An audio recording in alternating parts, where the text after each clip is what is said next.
Nice to meet you. Yeah, nice to meet you, Lisa, finally. I know. I'm just waiting for committee members to join. Sure.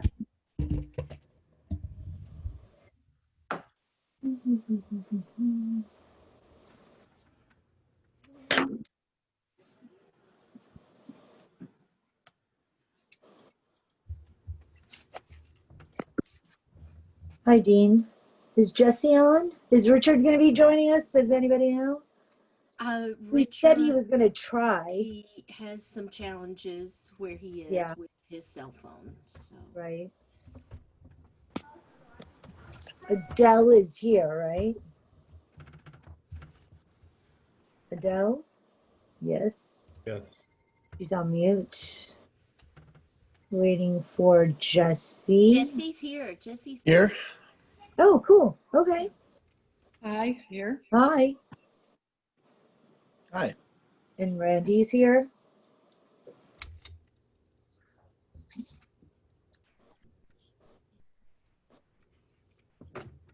Everyone is here.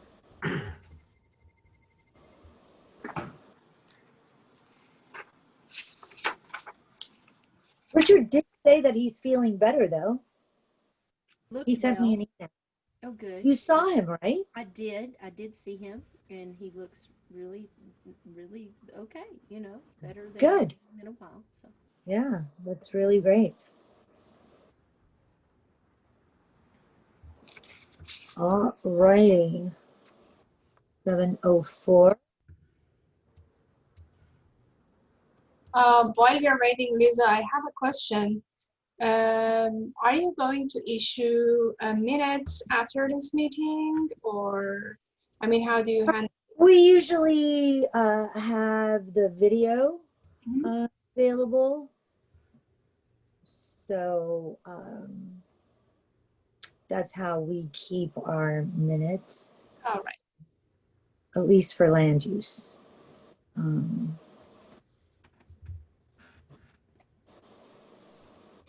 We're going to get started at 7:05.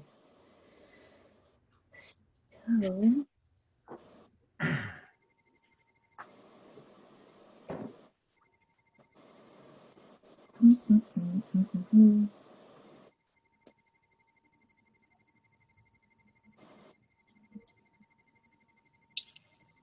I think everyone is here who is supposed to be here. Let me take a look at the participants.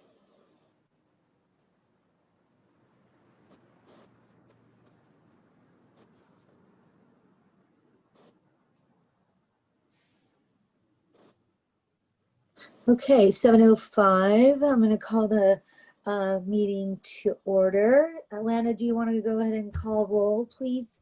Certainly. Lisa Karajian. Here. Jesse Porter. Here.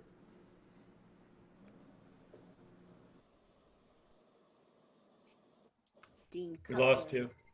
Here. Adele Slaughter. Here. And we have Randy joining us as well. Right. Richard Niederberg is excused.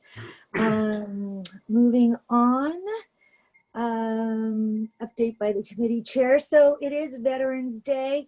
I do want to take a moment and recognize that today is Veterans Day. As a committee, we would like to honor and say thank you to our veterans, a few that even serve on the neighborhood council. So thank you to our veterans. Moving on to public comments. Do we have any hands raised? Do we have any public comments? If you want to make a comment, please raise your hand and unmute yourself so that I can call on you. Okay, no public comment. Lisa, We have one. Gary Chambers wanted to speak. You have to unmute yourself, Gary. Gary, we can't hear you.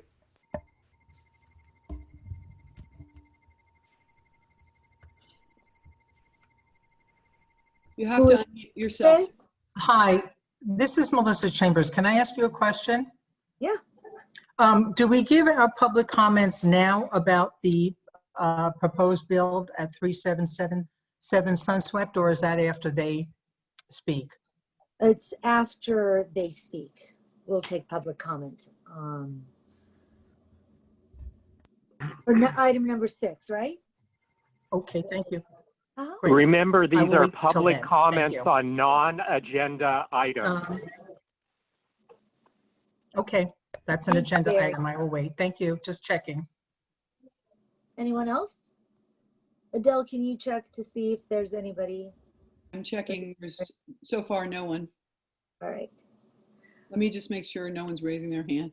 The Okay. old school. Nope, everyone's good. All right, perfect. Thank you.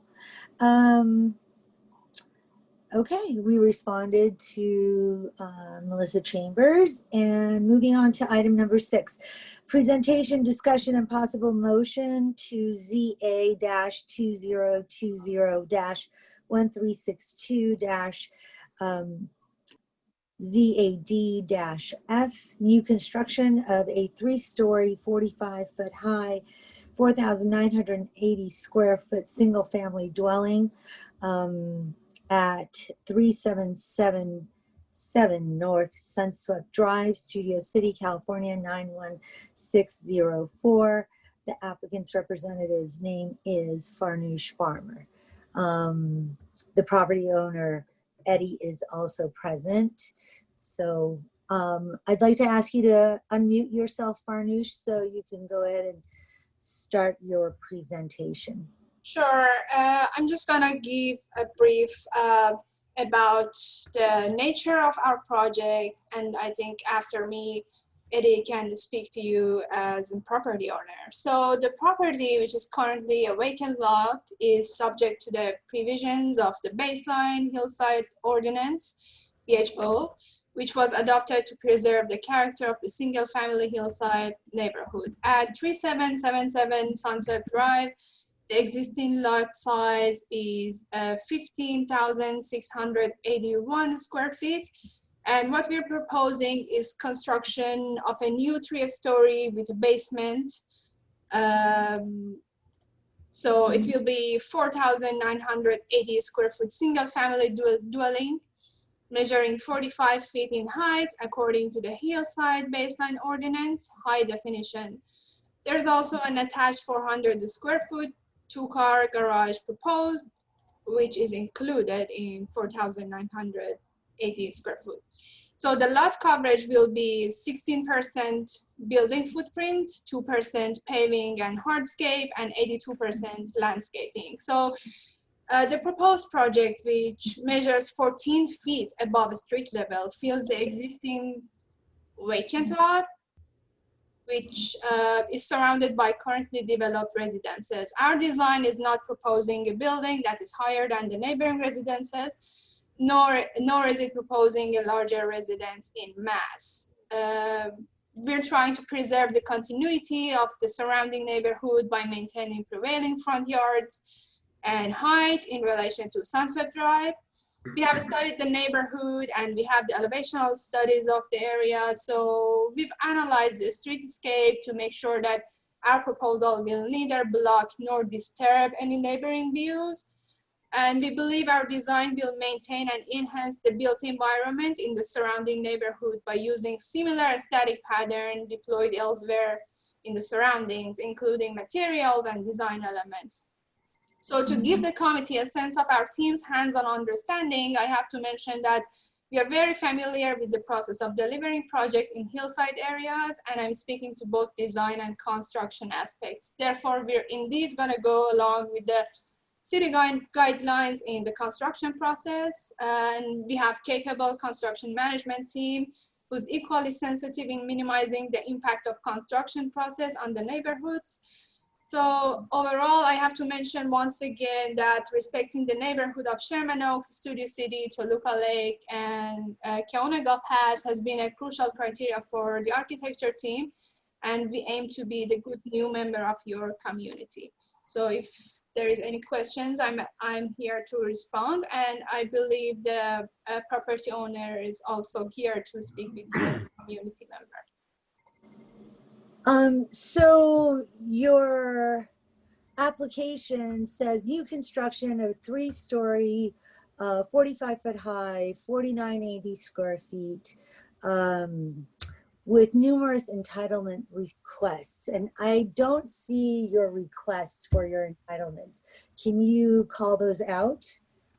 The request for entitlement. So yes, the thing is that we have, actually we have a 3-foot dedication to the to the public space, and for that, actually what you're asking is a response to that 3-foot dedication, which is something that is gonna be criteria for the planning committee, I guess. So the 3-foot dedication is where exactly on the property? So do you mind if I share my screen with you? Not at all. Okay, so let me share my screen. I cannot, it tells me that the host disabled participant screen sharing. So if you can let me in. Let me see how I can do that. Lana, do you know how to do that? At the bottom of your Zoom meeting frame, Yeah. you should have a green highlighted thing with an arrow that says share screen. That's for her to share the screen.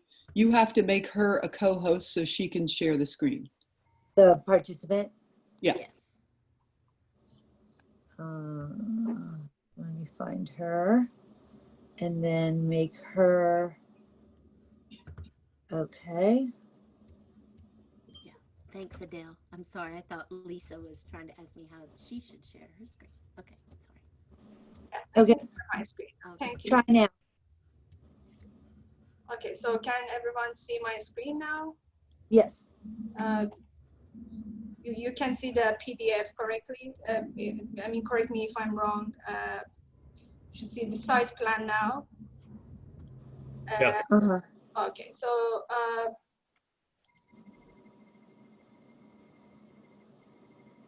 trying to zoom in. So our 3-feet dedication will be basically on this side. So this is Sunset Drive, and Right. this will be our 3-feet dedication. So your setback is how many feet? It's 3-feet dedication. I don't think if it's called setback in planning, it's called dedication. So you see here, Right. the 3 feet from here to here. Right. Okay. Yeah. So it's right on the road. And where's the pool? The pool is in the basement. So let me show you. Let us review the floor plans quickly. So it will be, we're moving from the top floor, which will be the street level, to the basement, which will be down to the property. So this is the basement where we have the garage. Then we have the second floor. So this is the third floor plan where we have the garage. Then we have the second floor plan. Then we have the first floor plan, which are the bedrooms, and the pool will be in the basement. So if I want to show you the section, if this is the Sunset Drive street, right, and the pool will be in this level. Okay. Yes. So you're basically into the hillside 45 feet. We are That's into the, yeah, level, yes, correct. right? Yes, yes. I mean, not only in this area, I want to say, but yeah, to be honest, from the top to here, it will be 45 feet. Right. So then the first floor on Sunset Drive, how many feet are you? Let me see third. Oh, okay. You see, let me zoom in. Maybe it is easier to read. Oh, I have it now. Yes. Okay. Yeah. 25, 28 foot height limit. Okay. And the geology report has been submitted to planning? Yes. We also have, sorry, let me just organize my windows here. We also know that the trees are concerns. I mean, in every aspect, trees are concerns, whether it's environmentally or in the neighborhood or statically. So we have the ABERS report as well, which has been done by professional, of course, and it provides an inventory of the trees of the property. You can see on my screen. Recorded data indicates that there are 16 trees on and around the subject property, and 2 of which are protected species per ordinance. And no protected trees will be encroached upon or impacted as a result of this project. No protected trees on neighboring properties will be affected by the proposed construction. We only have 3 trees, number 1, number 2, and number 13, which are proposed to be removed. And number 1 and 2, they're dead trees and we cannot save them, and they're on our property. And number 3 is the street tree, which will be, the root will actually be impacted by number 13, 14, and 15. Their root will be impacted by the construction. So they are proposed for removal. And we are sure that they, I mean, based on the report that we have, we are sure that they will not, yes, they are not, they're not preserved trees, and we are good to go. They're not preserved trees? No, they're not. I mean, I can submit the trees report to you if you want to, so you can see the maps and you can see the full report with pictures of each tree, if that's a concern for you.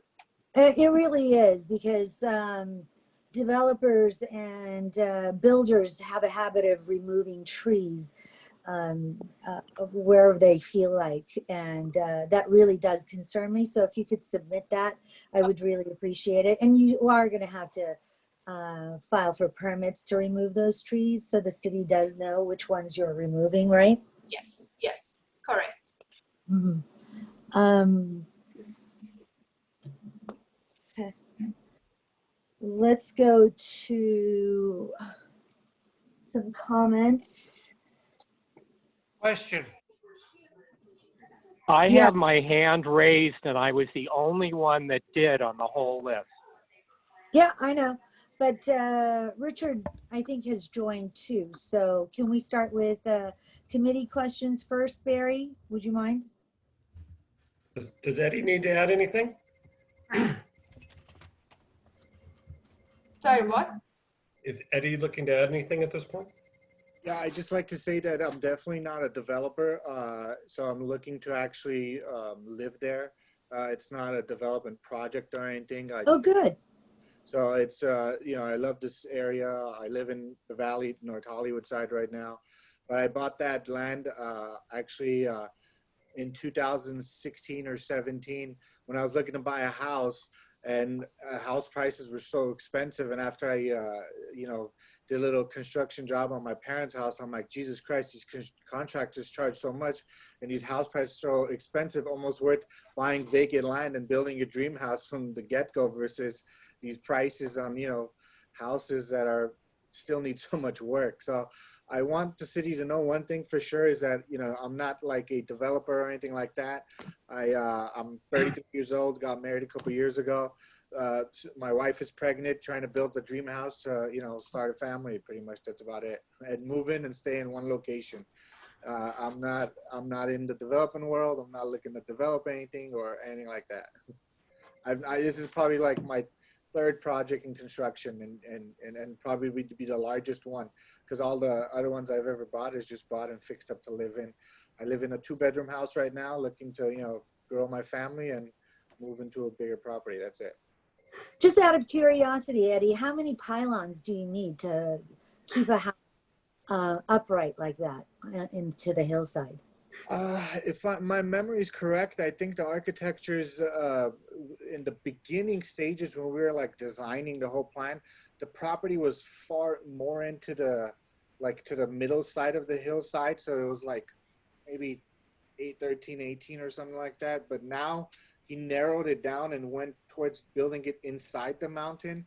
So honestly, I think my memory was like on 7 or 8. I don't remember, but I know it was cut down a lot from the original plan to be, I was like, oh, it would be nice to have a view of the whole, from the right side if we're in the middle of the thing. But the steepness of the hillside was so steep, and it was going to cost so much money to be in the middle.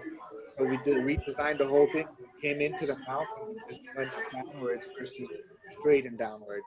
If that makes sense. I'm not sure if that makes sense at all. Question? Hang on one sec. Let me just go to, let me start with, is that it, Eddie? Are you? Yeah, I mean, did I answer the question right? I don't know if I answered that question. Yeah, no, it was just for me, it was a curious question.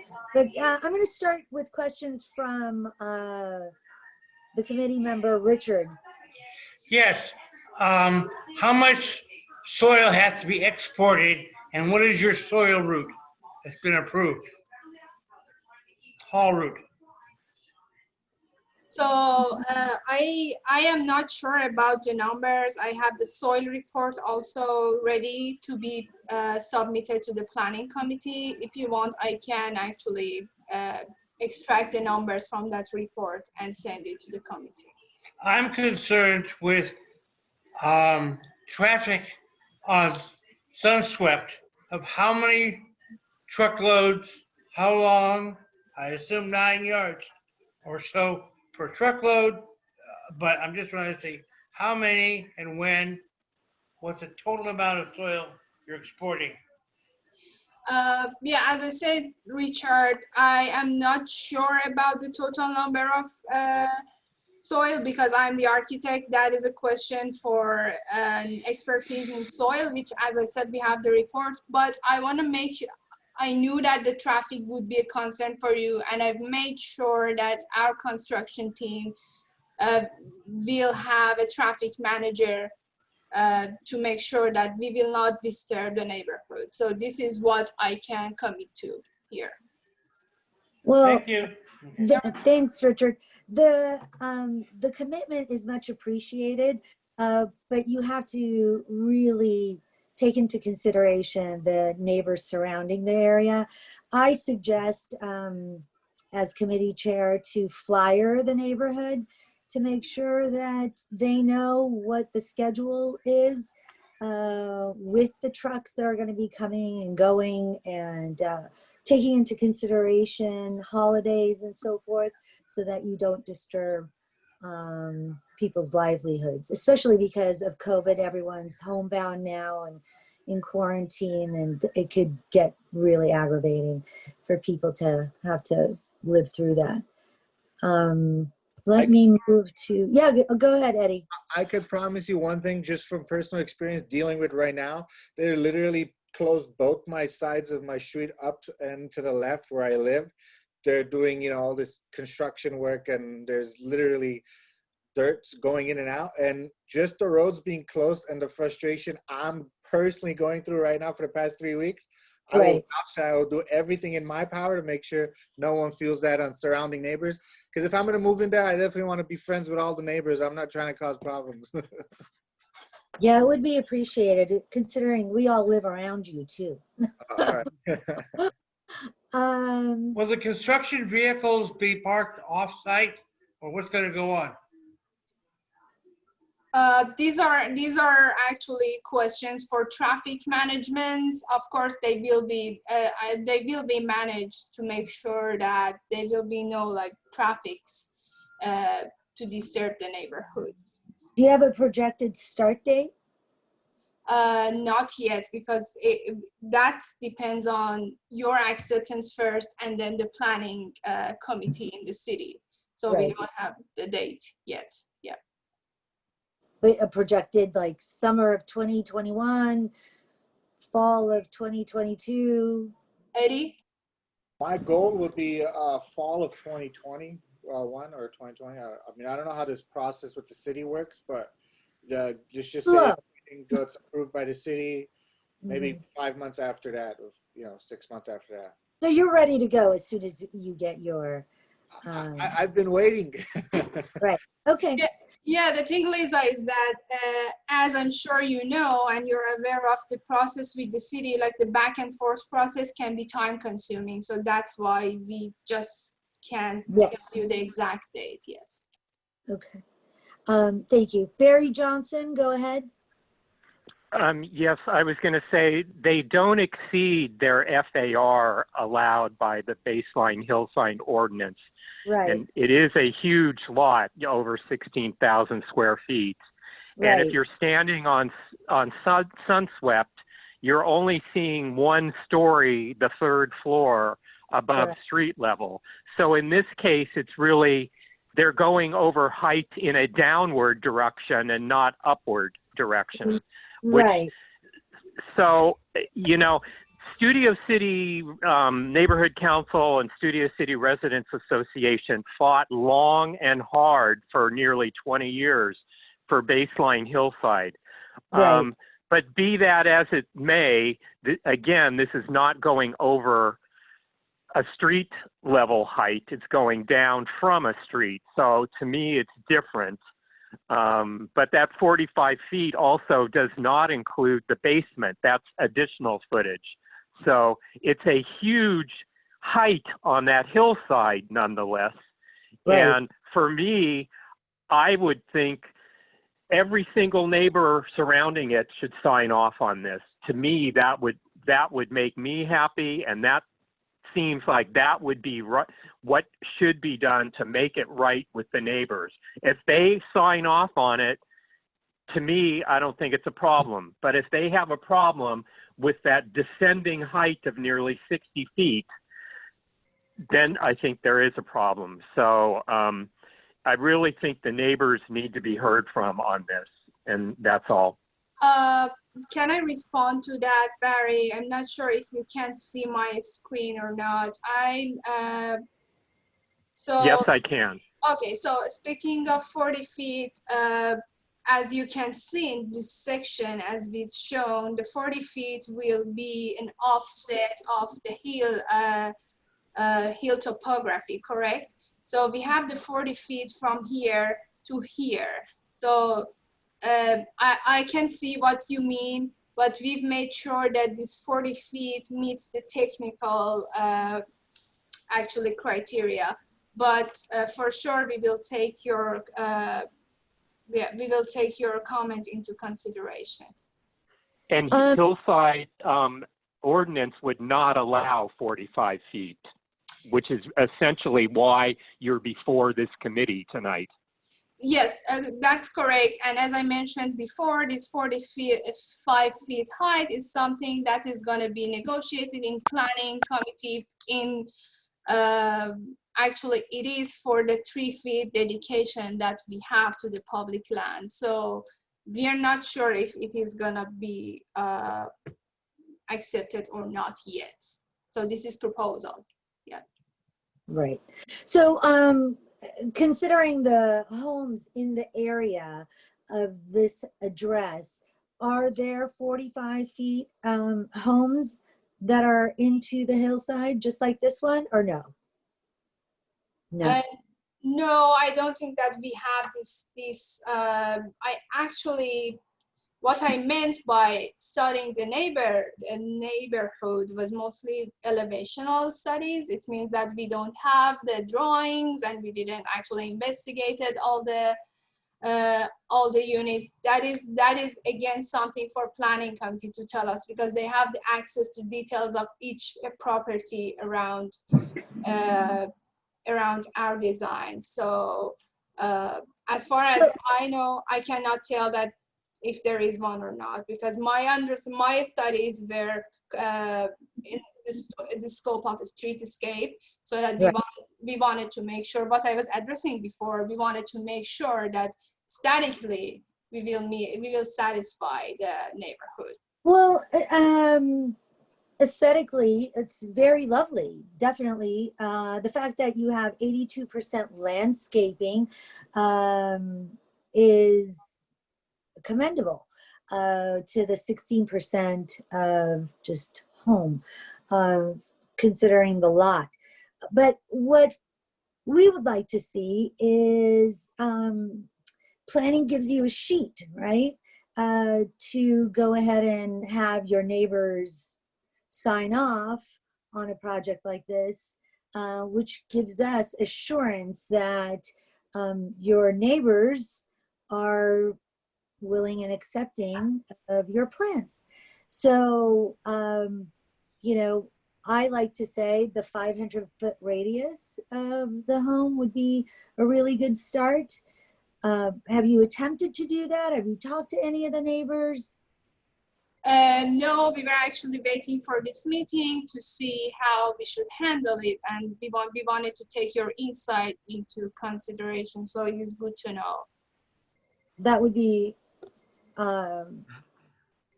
something that I would want for the neighbors. And I'm sure you've seen the sheet, right? Because it comes with your Yes. packet once Yes. you apply for your application.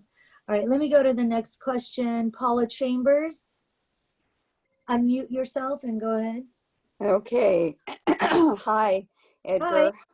Hi. If you do end up building this house and living here, then Gary, my husband, and I will be your immediate neighbors to the south. We're the tall house right above, up the hill from you. One concern foremost in my mind, and I'll let my husband speak for himself, but we view the loss of tree number 13 as aesthetically catastrophic for us. And we are just dreading the loss of that beautiful pine tree. And tree 14, Gary says 14, pardonnez-moi, Not 13, 14? Tree 14. Tree 14. We would feel really aggrieved at the loss of that tree. We agree that the house is nice looking and architecturally fits in with many of the other houses in the neighborhood. We agree that it is not too high above street level. So, you know, you're doing some things right here and we appreciate that. But that pine tree, tree 14, we adore that tree. It provides privacy screen. It's like a big part of our world. And I would like to understand better why the house, why your proposed house has to be so close to our house. I feel like you're just like right up against us practically, and the tree will be gone and we'll be looking at you. No offense, but we'll be like, oh, there's a house like right here. So that's my prime concern. Can you address that? Why cannot your house be pulled a little bit more to the north so as to save the tree and get a little air space between you guys and us? Farnoosh? That is something that, to be honest, it requires.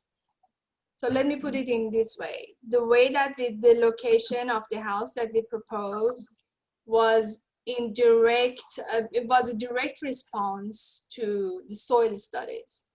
So if we want to move the house back into the heart of the property, so that requires, I am not sure what will our soil engineer tells us and what are the requirements will be for that.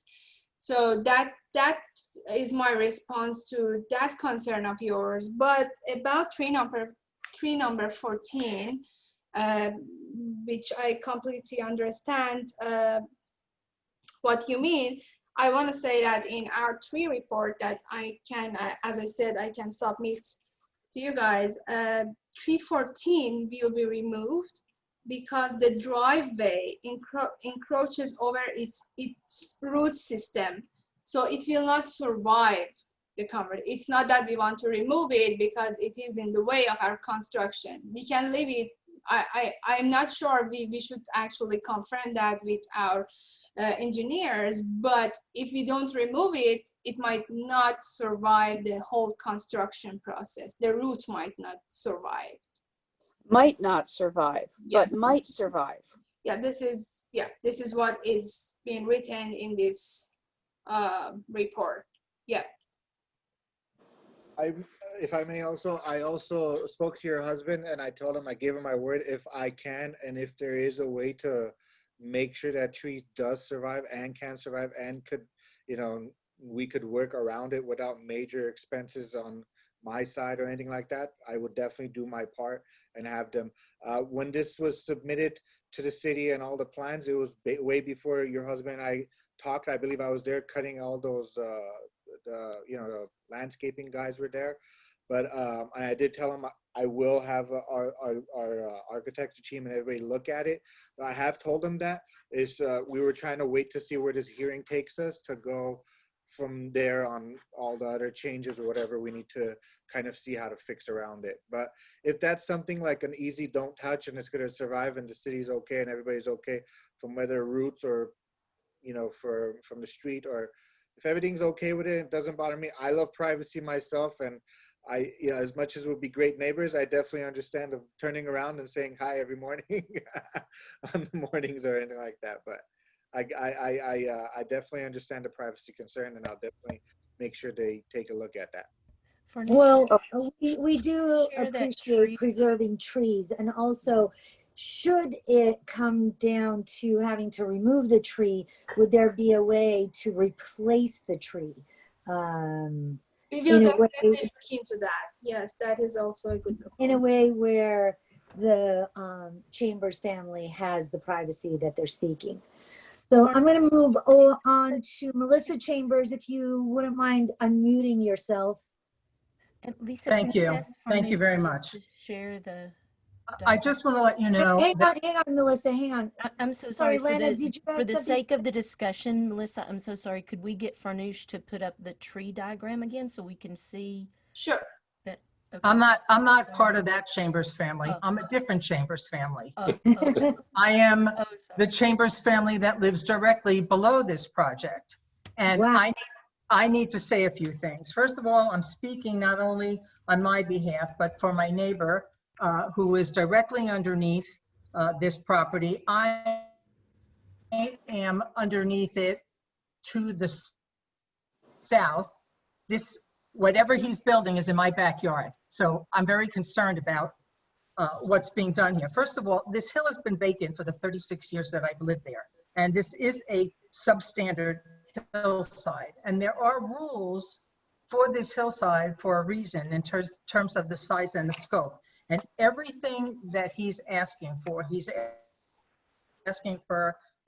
a half a dozen, if not more, variances, which have not been discussed here today. He's asking for variances that have to do with the side yard and a substandard width of the street to not have to widen that. He's got walls that he's putting up that are over the limit, 8 feet instead of 3 feet. But actually, when you look at a drawing, it's 10. There's a variance for the driveway. I've even spoken with builders, and they've told me that this project is well over the 45 feet. The law states very clearly that for this type of a house, the height should be 28 feet or under. This is over 45 feet when you add in the basement. It's not a 3-story house, it's a 4-story house, because the garage is 1 story. You don't have that picture up there. Now we're looking at trees, but when you look back at the other diagram, it shows that this house is really a 4-story house. Thank you. So 1, 2, 3, 4, actually 5 if you count the basement. This is a huge project that's going in and will be, since it's not at the top of the hill where the other houses are, it is completely non-conforming to the community. It is incompatible with existing structures in the neighborhood. I went ahead and looked up all the sizes of the houses that are on sun-swept there adjacent to his, and most of them are between 1,700 and 2,300 square feet. This is more than double in size. That's in addition, the exemptions that he seeks are going to be detrimental to the homeowners overall, as this is going to set a precedent for building these extremely large structures into hillsides. Again, the height limit is 28 feet. He's asking for 45, but he's over that. In addition, I'm told that the stairs that he's proposing to build are on public property. I think I speak for a lot of my other homeowners that are on this call when I say that his building should be limited to build by right. It just doesn't seem practical that you put, this building is going to take up a third of the lot there, and it's too large in size. So that's what we're asking for. We're asking that the variances eventually from the city do not be granted and that he be limited to build by right. Let's see.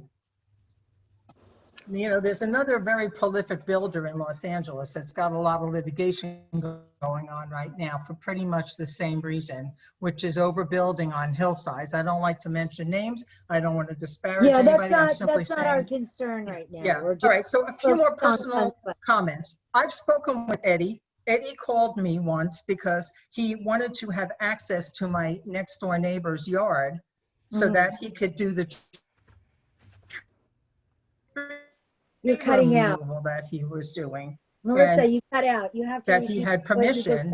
Melissa, you're cutting out. Okay. You're freezing. Yes. So Can you hear me now? I can hear you now. Okay, great. I don't know what that was. All right. My next door neighbor's property was illegally used by Eddie to remove trees from the property a couple of months ago. Eddie called me from my neighbor's number. I gave him my neighbor's number. My neighbor, Richard, was not home at the time, and the person that he has caring for his house was not available. And Eddie instructed the tree trimmers to go ahead and break in to the gate and went ahead and did tree removal for several days. So I can't really believe everything that Eddie is saying here now. And one of the other things that he said was that he told the city that he was a developer, and the city told me this, that he's had many other projects that he's done and that he knows what he's doing. So I don't necessarily know that I can believe that Eddie is planning on moving into this house, because Eddie, you told me that you have a major project being planned there on spec. That's what you told me when I spoke to you that time. So there's a lot of other things that are not being brought up or mentioned here in terms of this project, but I think I'll defer to some other homeowners if they want to discuss further. All right. Thank you, Melissa. Thank you. Moving on. Just for the record, I've never spoke to the city about any project, and I am not a developer. I mean, you could Google my name or anything you want, but I've never spoke to the city. This is the first time on this project that I'm dealing with the city in this meeting, and everything that has been going on this project has been done by my architect. You have to raise your hand. I know, I just did. Oh.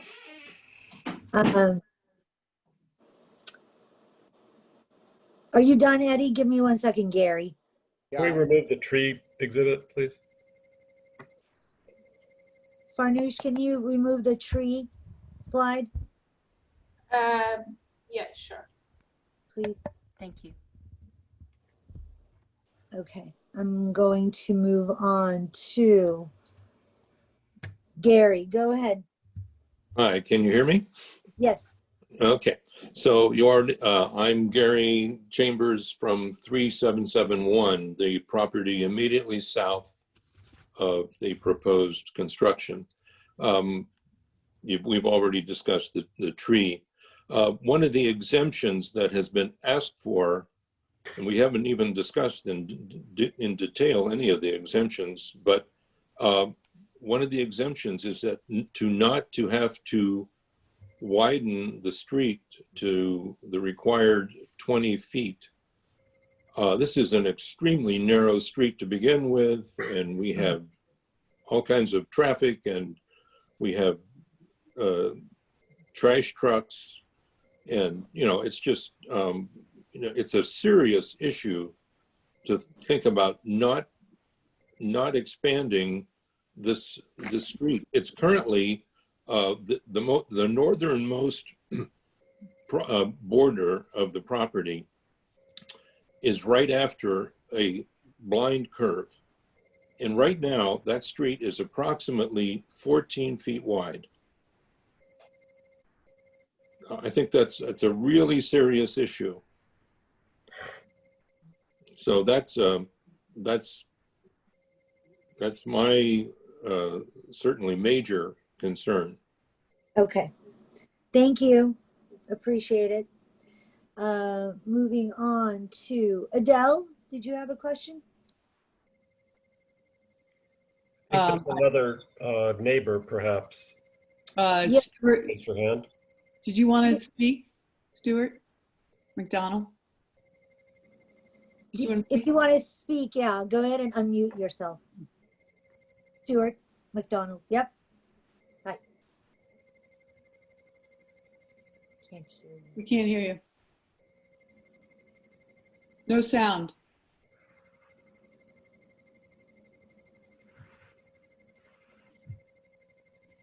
Mm-mm. Still no sound. You have to unmute yourself in the bottom little microphone button. You're still muted. Still muted. I don't think she's connected to her internet Sound? audio. Yeah.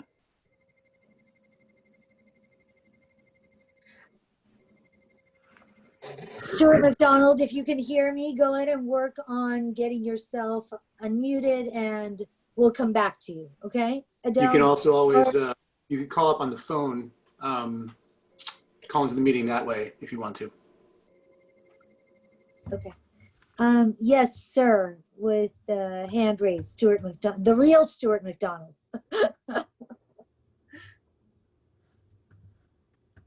You're also muted. Oh, really? Okay. Darn. Can you hear me? Yeah, Yes. Is that you? Yeah. Yes. And so I'd like to just say that I have the same concern as Gary Chambers because I live on the other side and it's quite regular in this area that the garbage trucks get jammed. Like if one car parks in the wrong place, they get jammed and for some reason we can never figure out where this car comes from. It's pretty regular. And so then the garbage truck sort of can't go anywhere. And in that, for that, because it's so small there, the construction vehicles wouldn't be able to park next to the site, you know, because there's not enough room for a construction, like a pickup truck to park there and then the other vehicles get by. So it could be block the street for quite a considerable amount of time. And so that's, and also I've got a question about, there's electrical wires that are going across the property, you know, to a property quite some distance away. Does anyone know what's going to happen to those electrical wires? When I bought the property, there was an approved permit from I think from the electrical company itself that they would come and move that themselves. Because that's part of their, I don't know if it's the cities or the private electrical company, but the property the land came on a permit approved that if the development was to start, they would come and redo those wires and move that pole. I think there's like a pole, like swerving. You know, and so do you have any idea where it gets moved to? No, I don't know. It's something they would do on their own and it's their decision or something like that. I don't know how that works. It's just that those wires are already going through a lot of trees already. And if they have to go further into those trees, it becomes like a fire hazard. I don't know. I don't know if they're going to move the wires more than the pole because there's like a pole right in the. No, I know, but it's quite weird. Those wires go down the hill and kind of around and they go quite some distance somewhere else. And if they have to go closer to the property line, they're going to be even further in a whole bunch of trees. So Stuart, if I may, actually, let's say that we get the agreement from this committee. The next step for us will be going to the city.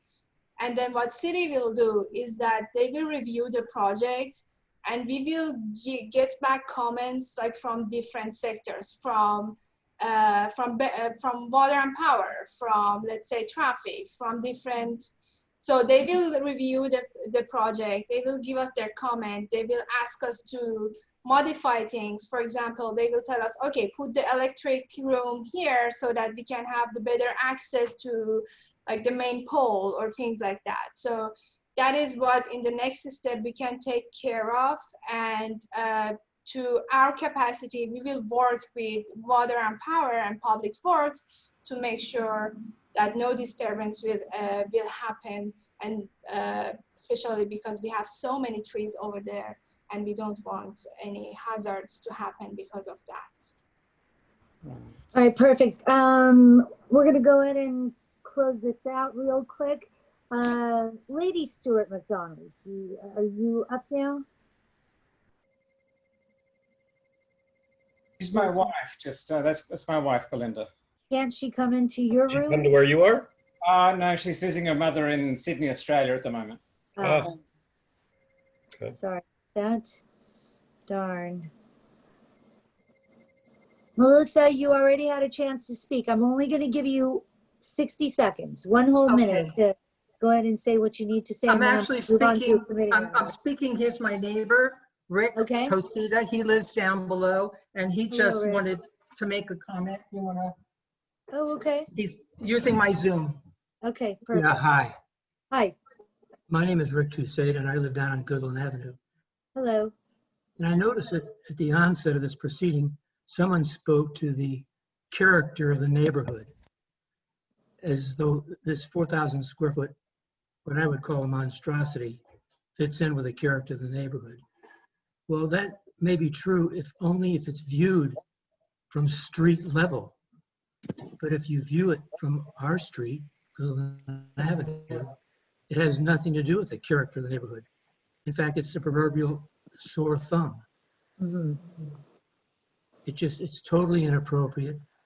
And I don't know why everyone's ignoring the actual fact of the street of Sunswept. Perhaps you haven't been there to look at it. It's a crumbling, narrow street. And it's easily blocked by any vehicle. Our own street down here gets blocked if there's a house construction and there's 5 pickup trucks on one side of the street. Right. So you're really ignoring reality, and bending over at the want of a developer. And no matter what Eddie says, we're actually the not developer. ignoring anything. That's why we're having this meeting right now, so that we Well, can. thank you. Right. Did you have any more Thank you. to add? We appreciate it. Oh, you're welcome. Happy to do it. Adele? Point of order. Yes? Yeah, just everybody should know that this will come before the planning department, and they can all attend the Zoom meeting and make their comments again. That's Very right. important. Jonathan Evans wants to talk. Okay. Jonathan Evans would like to talk. Can you folks hear me okay? Yes. Okay, so the gentleman who spoke just before me, I fit within his category. I live on Goodland Avenue also. I've lived in Goodland Avenue for 33 years. So Goodland Avenue is a narrow street, and I agree with the gentleman. Everything that's been spoken, at least since I've been on the call, is from the vantage of the folks on Sunswept. Goodland Avenue runs directly below it, and in actuality, other than the traffic issue, we are impacted aesthetically, visually, in other ways also, more than the folks on Sunswept. Goodland Avenue is actually Goodland Canyon. It's a little canyon, and there are probably from between Halkirk up to where Goodland Drive and Goodland Place, Goodland Drive and Goodland Avenue separate, probably about 40 homes. And we are impacted tremendously by this because this home, I won't speak in hyperbole and call it a monstrosity. Well, whether I think that or not, I'm not going to, say that. But I would say this home overlooks those 40, basically about 40 homes. And the privacy of those 40 homes is impacted dramatically. Whether it's, to say that it's non-conforming to the neighborhood is absolutely an understatement. I would urge all of you folks, those on Sunswept and those on Goodland and any nearby folks, that we appear at this at the next hearing. In fact, Lisa, I'm sorry I came in late, and I'm not usually that active in civic affairs. I've got lots of tourists on my end, but what I would like to know is if you could please specify for all of us the exact date and time that that Zoom meeting will be. We can all prepare our statements and maybe prepare it a little bit better, be a little more articulate, be more specific, perhaps document what the point we're trying to make with photos or whatever. But I would just got to tell you that there's at least 40 homes on Goodland Avenue, which is basically, as I said, Goodland Canyon, that will be dramatically impacted, negatively impacted by this. It is so out of character. I just don't know what else to say. So would you kindly, with this, give me the specific information where we can appear and speak our mind, present our documents, our evidence, and be persuasive as we need to be. Okay, so as of right now, there is no such date, but my word of advice would be to start preparing whatever you need to for your hearing dates immediately. So the photographs that you need to take, the graphs that you need to make, and the groups you need to organize, I would highly recommend and suggest that you start doing that. Right. Thank you. How is notice going to be given to the neighbors, both up on Sunswept and particularly, of course, selfishly, I'm thinking the people who will be most adversely impacted, by my view, on Goodland Avenue. How will the residents be notified? Because I only happen to know about this from one of the other folks here. So how is notice to be provided, either statutorily or by the regulations of the city? I'm new to this. Okay, I don't. This is a world that I don't inhabit. 500-foot radius. And who gets notice of that? The 500-foot radius, the neighbors that are in the 500 addresses in that 500-foot radius. Correct. Notice is given by whom or what entity? The applicant. Planning. City planning. City planning. Okay. Yes, city planning, and the applicant should go ahead and do that. So I'm gonna get back to that, sir. So give me 1 second, okay? Let's just get through, because I'm gonna wrap this up. Adele, you had a question. You've been waiting. Sorry about that. It's fine. My biggest concern is that there are many exemptions. It says numerous entitlement requests. Right. And that those were not listed for us. And so I would like to see a complete list of all those entitlement requests. And also, I don't understand what a 3-foot dedication means. Does that mean they don't have to set back the normal setback? They're asking for a variance on that. Is that what that means? Farnoosh? I'm gonna share my screen once again. No, just explain it to me. I don't want to see it again. Does it mean? I'm sorry, you have to see that. I'm sorry. So this is the Sunset Drive is 15 feet. We're just gonna dedicate 3 feet more here, over here. So we're gonna give the public land 3 feet. That is called dedication. So you're widening, basically. Yes. So you're widening by 3 feet. Yes. So what they're doing is they have a 15-foot wide Sunswept Drive street. And the 3 feet they're setting back and dedicating it to the city. And what if you were to once again, if you were to be required to expand the street? I got it. If you were to be required to expand the street, how wide would you be required to expand the street? Because you're asking for a variance not to expand the street. That is a question for the city. They are the ones who are giving us. You don't know the answer to that. No, they are planners sitting in the city, checking our designs for this purpose. Okay. So they're just. But you're still asking for a variance not to widen the street, but you're giving this. Okay. So the other point I have to make about that pine tree is that in Santa Monica, they have figured out how to build sidewalks around trees and not kill them. They have absolutely, you should check into Santa Monica where they do not take down trees, and they know how to work around the tree and keep it alive. And I think that that would be a very admirable thing for you guys to look at. I can get you the name if you're interested. I can get you the name of people who know how to do that. Thank you. I mean, the tree proposal that we were showing you, this is all, as you said, they're all on paper. Now, we know that these trees are important, so we are trying to find the ways that we can work around it. So preserving the root and etc. Thank you for bringing it up. And I just want to make a note that I think, you know, we need a complete list of variances and what you want to do so that we can really review the project and how it will impact the neighborhood. And the neighbors need to know a complete list of the variances as well. That's all I have to say. All right, thank you. Anyone else? I'm not going back to the residents. I'm going to wrap it up. Dean, did you have anything to add? No, Okay. no, I would just second Adele's, comments. Right. Lana? Richard? Are there any showing of water and power easements for the tree anywhere? I didn't see any easements shown on the maps you displayed. Are there any? That is, as you said, that is also the next step question for water and power.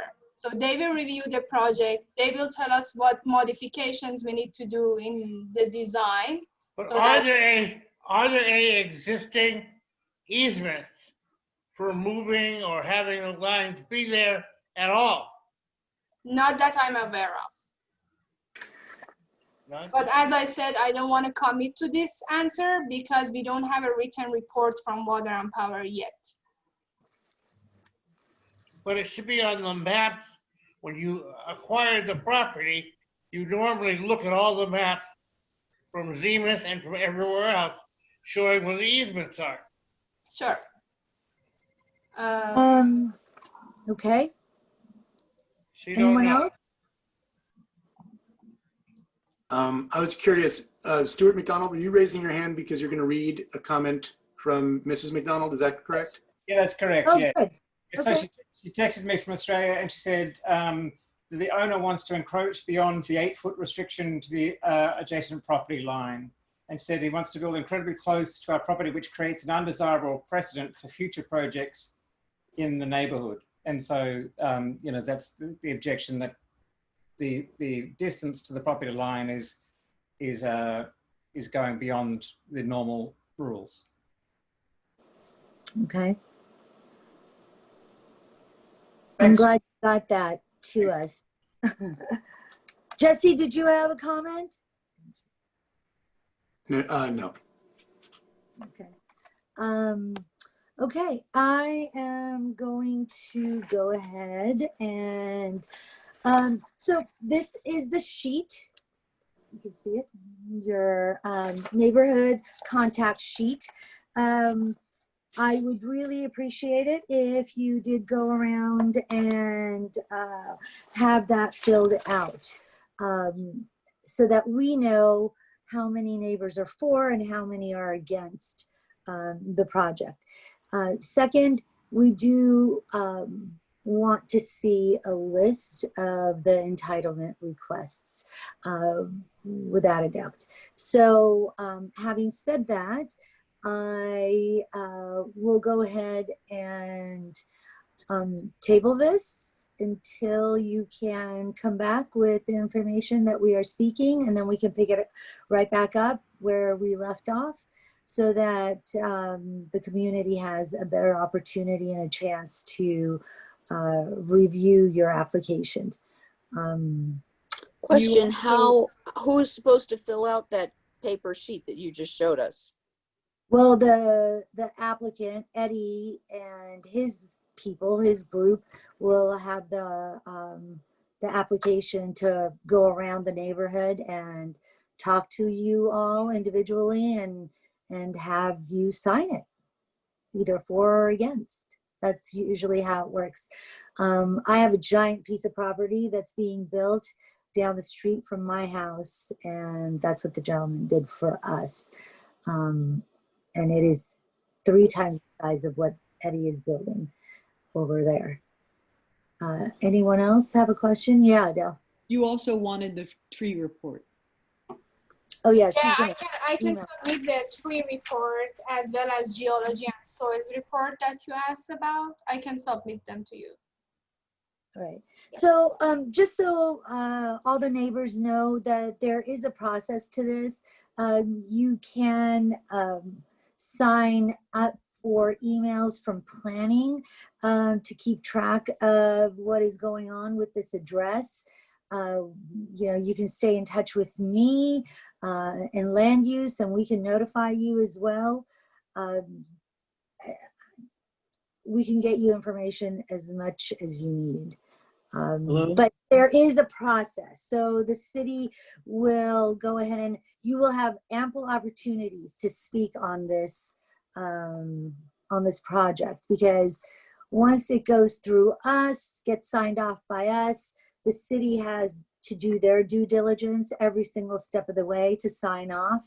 And then there will be a hearing, and then possibly a second hearing before there's a determination and approval of the application for him to build.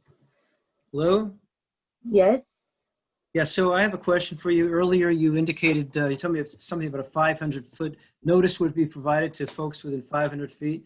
And since the developers and the owner are both present, I would like to know, because I don't have a measurement, and I don't know that, but it's going to impact quite a few people down on Goodland Avenue. I'd like to know how you measure from where you are, since we're right down the hill from you. Tell me, please, from what address to what address, from the south to the north, north to the south, fall within that range that you will be contacting us to say yay or nay or to seek our opinions. Would you please tell me that? I would imagine that you have that.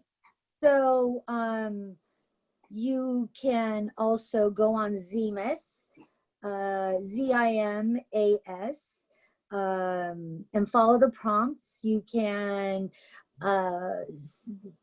input the address and ask for it to give you the 500-foot radius map. The computer will generate that for you. You can print it out just the same way he would or the city does. That's what the city goes by. And if your home falls within that 500-foot radius, then he will notify you. Well, I appreciate that. I appreciate that, Lisa, but given the fact that the owner and the developer are right here with us now, I would think that with the size of this project and with financial commitment that they are about to make, that they would have that information at their fingertips. Okay, well, Not a part of this agenda right now. I'm sorry?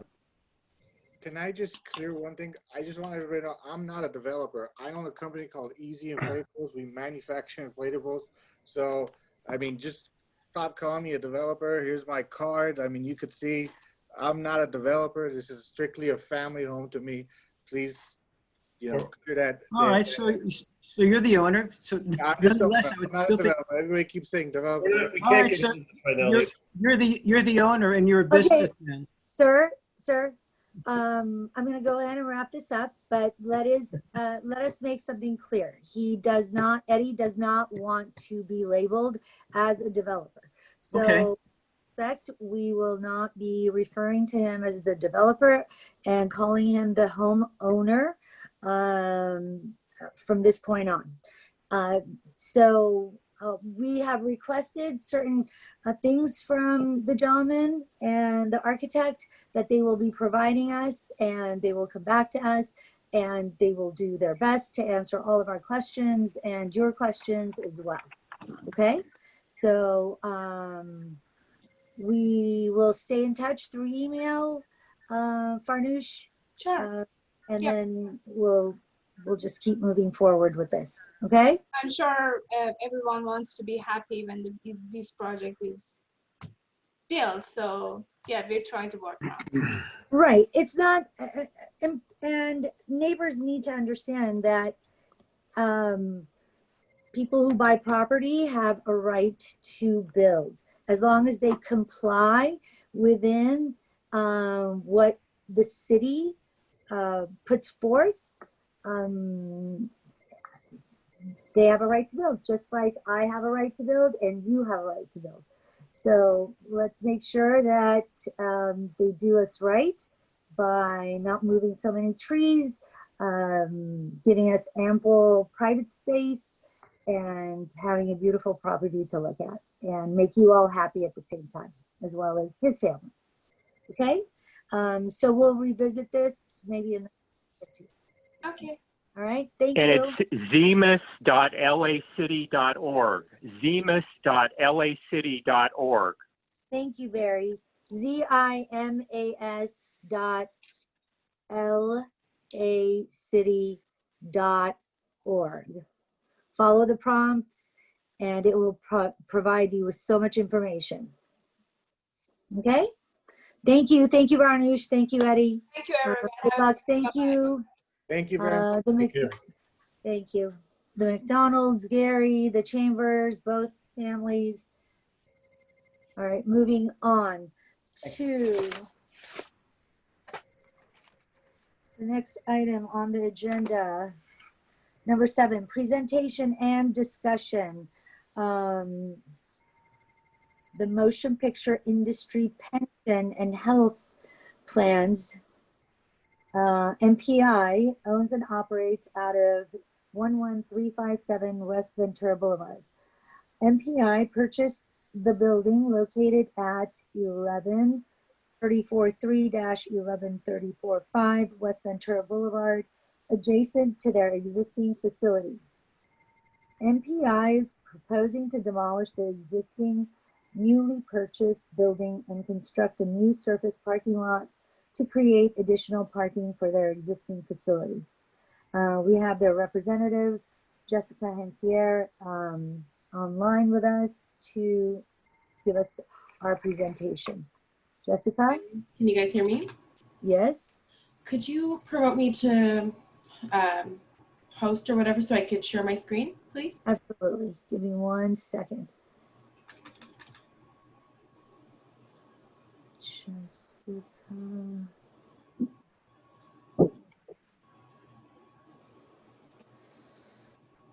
Here we are. Okay. Okay.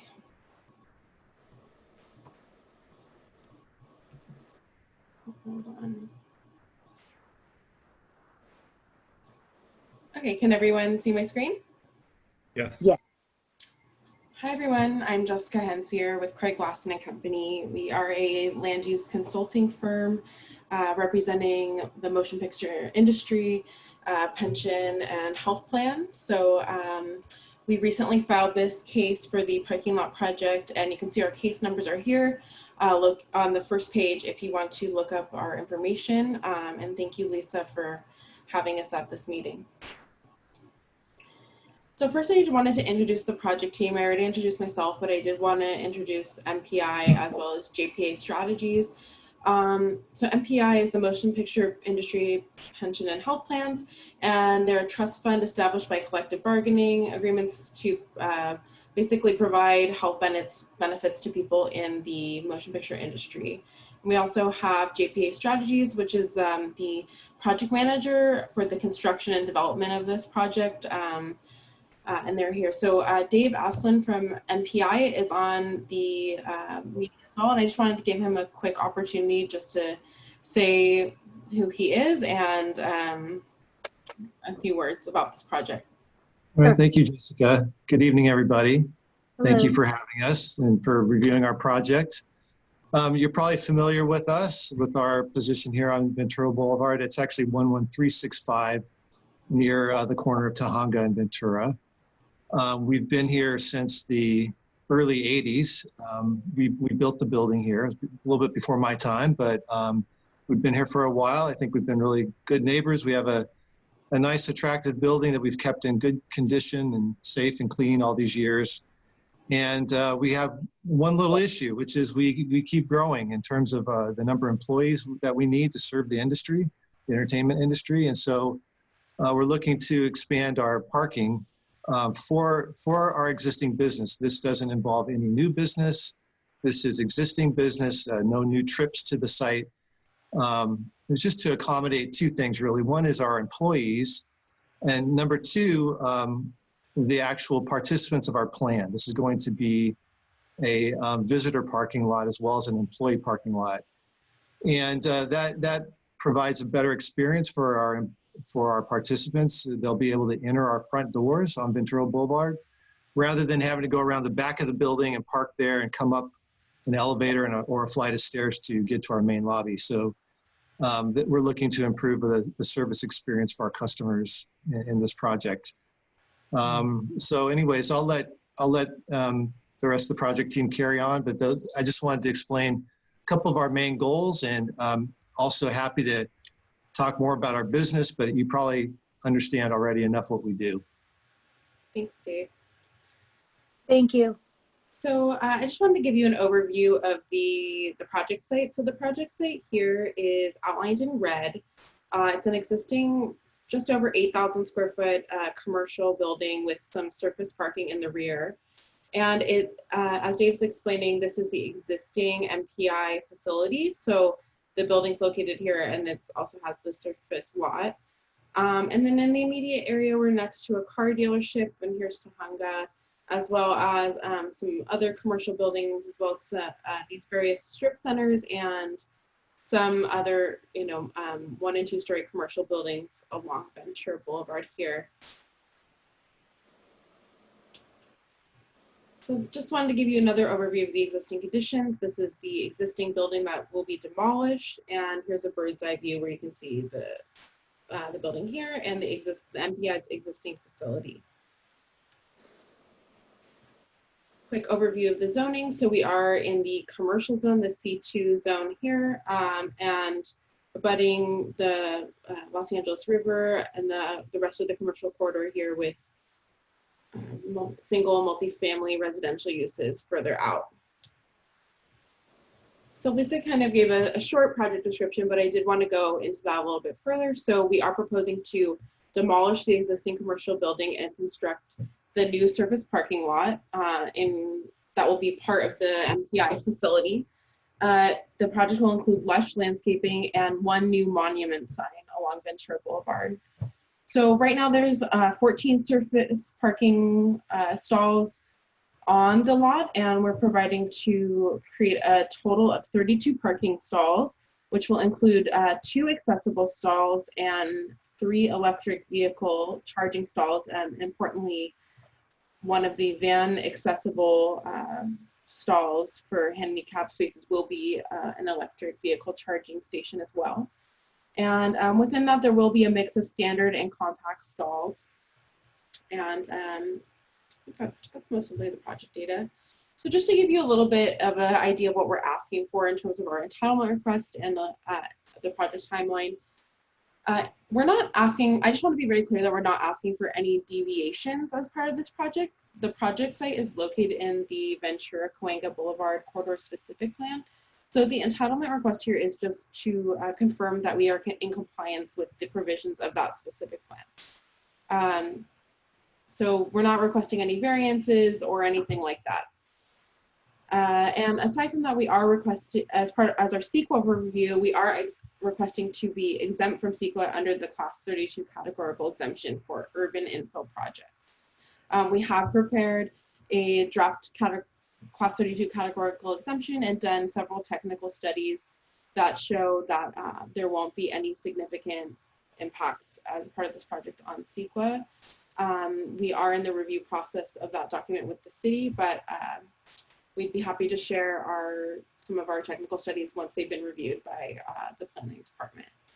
In terms of our timeline, back in September, we conducted initial outreach to the council office as well as this neighborhood council. We wanted to get out in front of it and just let you guys know what we were thinking about and planning.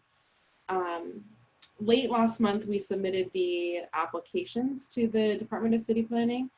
We only got our case numbers on Monday this week, so we're very early in that planning department process. We haven't been assigned a planner or anything yet, so that's still to TBD. And here we are in November, and we've come to you right away because we want to get your feedback and present this project to you. So here's the existing building, and this boundary here shows the project site boundary. The lot is just over 15,000 square feet with the existing driveway here located on this part of the project site. And then here is the proposed site plan. So we've moved the driveway from down here to up here. It'll be, I believe, 20 feet wide, and this is the overall site plan. So you can see that there'll be the spaces indicated in S are standard stalls. Those indicated in C will be compact stalls. And then H would be handicap, and EV would be the electrical vehicle charging station. So something important to note is that we've taken into consideration that maybe 3 electric vehicle stalls is enough for now, but you can see that all of these stalls here are equipped for future EV charging stations if that becomes necessary. And so I'll show the landscape plan in a second, but I do want to note that right here is the new sign that we're proposing that I can show you guys a rendering of. Basically just wayfinding and identification, just saying that this is the MPI site. So here's the landscape plan. Landscaping is a really important part of this project. It is, we acknowledge that it's a parking lot, but so we're doing the best we can to make it attractive and lush. So you can, all of these outlines here are going to be the proposed shade trees, which are an ash species, as well as some palm trees and other landscape features along Ventura Boulevard. All of the colored areas indicate where we are proposing different natural grasses and other plant materials. We are within the Los Angeles River Improvement Overlay Zone, so we're using all of the native species, and everything we're proposing is in compliance with the guidelines for landscaping in this area. And something important to note is that as part of our compliance with the specific plan is that upon maturation of these trees, that 50% of the parking stall area will be shaded. So this is the lighting plan. It's not too exciting to look at, but we do want to indicate here that in these dark black circles, there will be adequate lighting here, and it will look like this. This is also in the rendering. I can show better visual for that in a moment. But what's important here is that there will be adequate site lighting in a way that is not going to be detrimental to adjacent properties, but will be appropriate lighting for a parking lot where people will be walking, and you know, if it's, you know, like right now where it gets dark at 5, there will be lighting for people upon exit. I just want to go back to the landscape for 1 second, is just that we are providing landscape buffers around the site, which is something that is also required by the plan. Mm-hmm. So this is the rendering I wanted to show you guys. So you can see here, this is the existing MPI building, and then this is the new proposed parking lot. If I zoom in a little bit, you can see here, this is the proposed sign that we're going to be adding to the site. It basically just says MPI, and it has wayfinding about which direction to go to park. And then these are the light poles that will be included as part of the site, as well as some of these electric vehicle charging and some of the landscaping that we're including. So I wanted to keep it pretty short, and we can come back to the presentation as necessary, but thanks so much for giving us the opportunity to share this with you. And I guess we'll turn it back to you, Lisa, to go through the committee comments and public comments. All right. So thank you for that. Really appreciate it. All that for 32 spaces.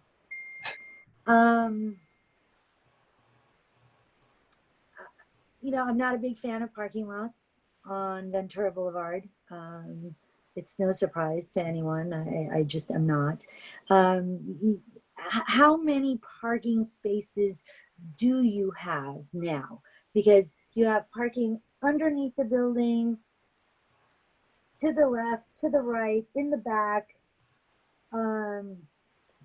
So there's just so much parking for MPI there.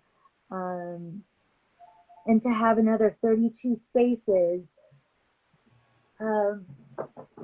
okay, how much parking is there currently behind those iron gates? We have, John, maybe you know the exact number, I don't recall, but it's less than 270. Mm-hmm. I think it's about 260, David. Yeah, maybe 263, something like that. Mm-hmm. And we have 300 employees. So we have a parking issue. We've been dealing with it by using stack parking, a valet service, but we've, this is obviously pre-COVID. We have a lot of people working from home now, but we don't expect that to last forever.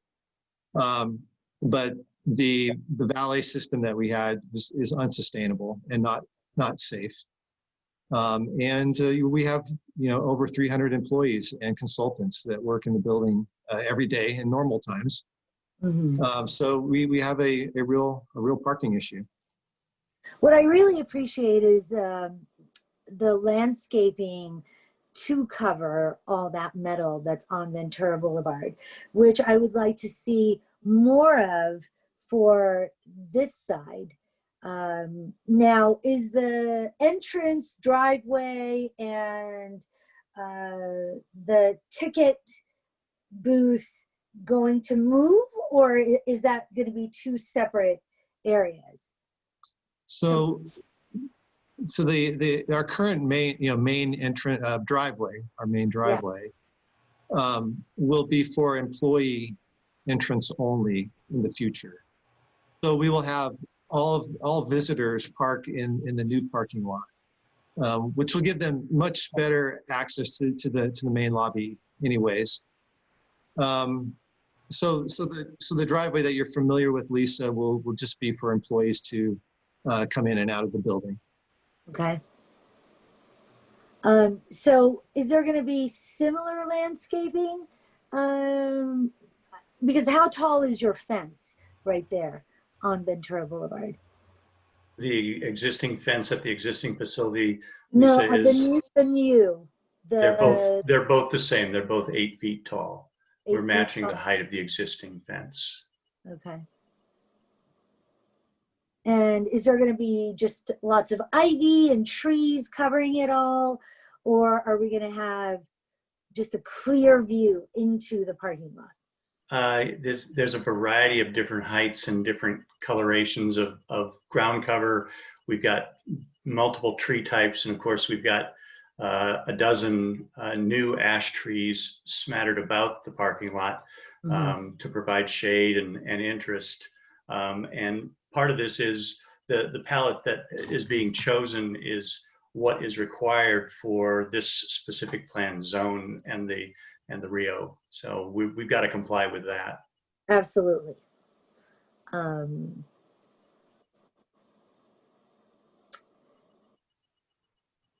what kind of materials are going to be used? Permeable, storm runoff system? We're looking at biofiltration right now because the permeability of the existing soil is not good, and so we're looking at using the landscape planter areas for the initial filtration, and then it'll be collected at one point at the site and dispensed off from there. We can't, because of this type of soil, permeable paving is really not an option for this project, and would be detrimental. Mm-hmm.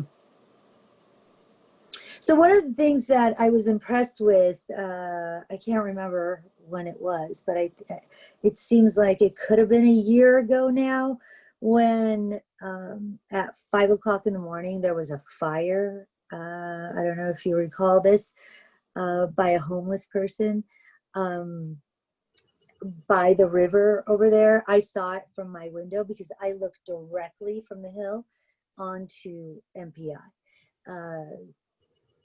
So I got in my car and ran down there just to make sure that, you know, there was a fire truck on its way. And, but I think you had guards that had already put the call in. Yeah, it was if I recall, it was the dumpster fire. Right. Yeah. And it was right behind your building. Yeah, it wasn't our dumpster, it was the neighbor's dumpster, I believe, but nonetheless, it was close to us. You know, to be honest with you, we don't have 24-hour security at the building, but we do provide security from about 6 a.m. till about 7 p.m. every day. And yeah, I mean, as you can imagine, we deal with the homeless issue somewhat, but because of the robust fencing we have around the property, it's not too bad for us. But we do have our security team come in and kind of sweep the property before any employees show up, and try to provide a safe environment. And Lisa, there will be a rolling gate on the driveway for this project, so it can be secured at night. It would be intended to remain open during the daytime hours, but there is that security measure in place. So, Absolutely. so we can't see the lighting that goes on in your lots, but since this is going to be newly constructed, are the light poles, are there going to be light poles? Are they going to be super bright so that they just bounce into the hillside and the residents behind it and in front of it? Yeah, so I think John can speak to some of the specifics about the site lighting, but the specific plan does have limitations on the candles. So these, I think, I can't remember, John will be able to say the exact candles, I can't remember, but the lighting has been designed very sensitively so that I think we've talked about it. We don't want this to look like a car dealership or anything like that. The actual fixtures are very attractive, and it's all meant to kind of shade light down, so it's only site lighting and not to be like floodlight type of anything like that. John, do you want to add anything about the lighting? Yeah, I mean, we've done a lot of studies with the lighting specifically to keep them non-obtrusive. The engineers are really designing the level of illumination for about 1 foot candle average. We do want to avoid the car dealership mentality when it comes to the site lighting. And I believe the city allows up to 20-foot candles. So we're trying to keep this very pointed and safe. Our light poles are only going to be 10 feet tall. We did that specifically so that when the shade trees all get to full maturity, the light poles will still be effective and sit under those canopies. We figure we'll get about a 12-foot canopy at maturity.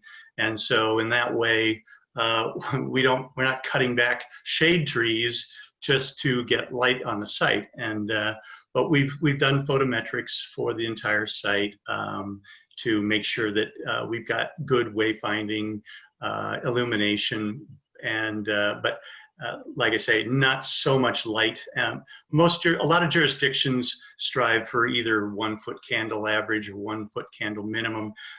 We tried the 1 foot candle minimum, and we were getting pretty high numbers in the 8, 9, and 10 foot candle range. So that's why we decided to go with an average, which brings it down to somewhere between 2 and 6 foot candles, depending on how close you are to any pole fixture. Okay. Is there going to be bicycle parking? It's not a part of this project. We're not required to have bicycle parking for this project. We do have existing bicycle parking at the front of the building and the back of the building. we have a large courtyard in the front. You can park bicycles there, and then we have a bicycle rack in the rear of the building too. The real control on this project is providing the current required and the future required electric vehicle stalls. We've got 10 overall planned, and 3 must be installed at the inauguration of the project. Okay. That's good to know. Yeah, and I mentioned before that one of those is a handicap van space, so we think that's really important to know. So one of the things that I envision for Studio City, Ventura Boulevard, is to have it be more walkable, right? Having people just come out, restaurants, coffee, walking, interacting. And since we do have very little parking on the boulevard, would you be open to leasing the parking lot after 7 p.m. once you close to the potential restaurants that are in the area that do have a hard time with parking, or are you just exclusively wanting to keep it private? No, I think we would consider any proposal that came our way. We'd have to look at the specifics of it, of course. But I think we would be open-minded about that. I mean, I do have to say that I've been here 5 years, and and as you noted, Lisa, we have a lot of parking, and we haven't had a request in the 5 years I've been here. But nonetheless, I think if a request came our way, we would give it consideration. Yeah, just to have it in the forefront of your mind into the future kind of a thing, because you never know. It changes, right? Like I never thought that this building was going to be sold. When I was a kid, it was a nightclub. Yeah.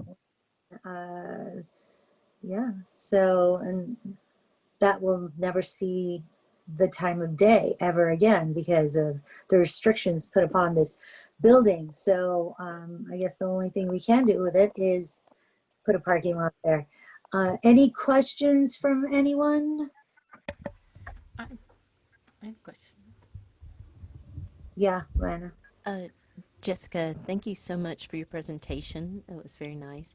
And I heard mention, I think John casually mentioned about the number of trees. He said about a dozen or so. Do you have an exact number? Is it right at 12, or is it a little more, a little less? Or We're required to have 8, and we're providing 12. Thank you. Hello? And that's net new trees. There's not a single existing tree on this site. I think that's important to know. So we aren't removing any trees as a part of this parking lot project. It's all new trees. Thank you. Adele, did you have?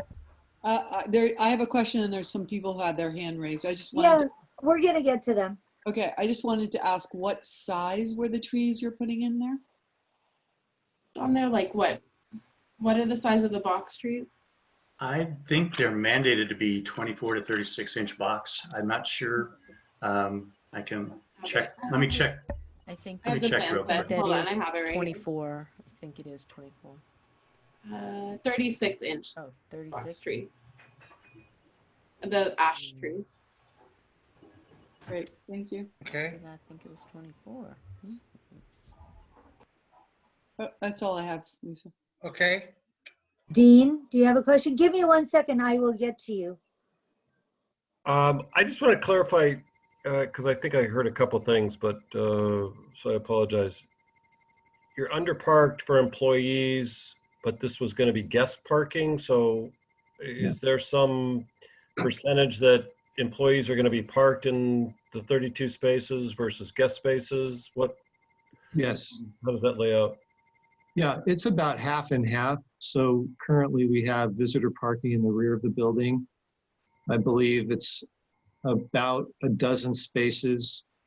So we'll move those, we'll move all the visitor parking to the new lot. And then the balance of that will be employee parking. So we're going to pick up employee parking in the rear by moving the visitor parking, and then we're going to be adding, allowing employees to park in the new lot as well. So it'll be shared. Okay. Okay. So Thank you. the new parking lot and the wall that it faces in the back, Yeah. are you merge those two areas? Yeah, I'll let John address that. Yeah, that's a So good question. this Is project, it going to be on level or is it like a retaining wall and the new parking lot? Because I know that the land and the driveway to the west on the current situation drops. Right. So you're going to be backfilling in with a retaining wall from the back? yes, John, you're on mute. John, you're on mute. Sorry about that. Yeah, you're essentially correct, Dean. We're going to raise the elevation of the rear of the parking lot. It's down whatever 10, 11 feet now. We're going to be raising that a number of feet, and so there won't be any exposed retaining wall to Ventura Boulevard, but there will be exposed retaining wall to the existing MPI parking that's north of the new parking lot. Sure, makes sense. Okay. Anyone else from committee? Jesse? Yes. Richard? Go ahead. Yeah. Okay. I remember I used to have a theater at 11373 immediately west of the existing building. It was right next to me on the site was a ratty motel. They cleared that out and they built that, and at the same time they purchased the property where I was at, and I knew eventually they were going to clear it out, and they did. Now and at the same time the plan bought the back half of the property we're talking about, of the whole thing, yeah, okay, and so it's fine. And then I every month I would go and talk to the head of the plan while I was paying my rent. So I encouraged them, and they did put in in front of the property I was at, basically greenery with red flowers, and I think it looked great because they put a driveway in behind by leasing property from the county flood control, so they wouldn't have anything of Ventura Boulevard. Why can't we continue that thing basically and have all access off Tahunga so that it has a nice, pretty front? It doesn't have to deal with a driveway or anything that looks like a driveway in the front. It's about to make it look aesthetically nicer and and have it be fed off the road off Tahunga. Yeah. Yeah, go ahead. Richard, I know what you're referring to. It's an easement that we have, and some of our employees, many of them actually exit that way. They do not enter the property that way because it's not safe. It's not wide enough for two-way traffic. So although I like your idea, I don't think we could accomplish that with the easement that we have. And actually the new parking lot's not going to connect to the existing parking lot. So there would be no way to actually drive through the back of the property to the new parking lot. Is this a change of grade or what else? I know there's a change of grade. Yeah, the new parking lot, Richard, is going to be probably about 6 or 7 feet above the existing parking to the north. As far as the frontage is concerned, we have a 10-foot wide landscape buffer with more trees, palm trees to meet the boulevard requirements, and greenery all along the frontage of this new parking lot. I was just hoping that both sides of the building would be somewhat the same prettiness when it comes. I know about the west side, this be the east side, any way to make it they're kind of symmetrical so the whole thing looks like one property. Well, our attempt was to carry the fencing across and provide as much greenery as we can. The greenery and the landscape planters at the existing facility are pretty limited right now. But we're tied to what the specific plan now requires for plant material. So there's that.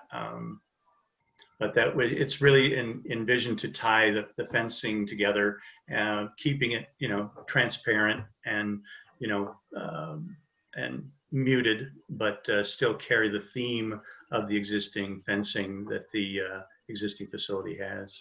Looking to the future, would it be possible to have a level underneath this parking lot that connects at the same grade as your back parking, so you have more parking ahead of time and so you won't be coming back for more?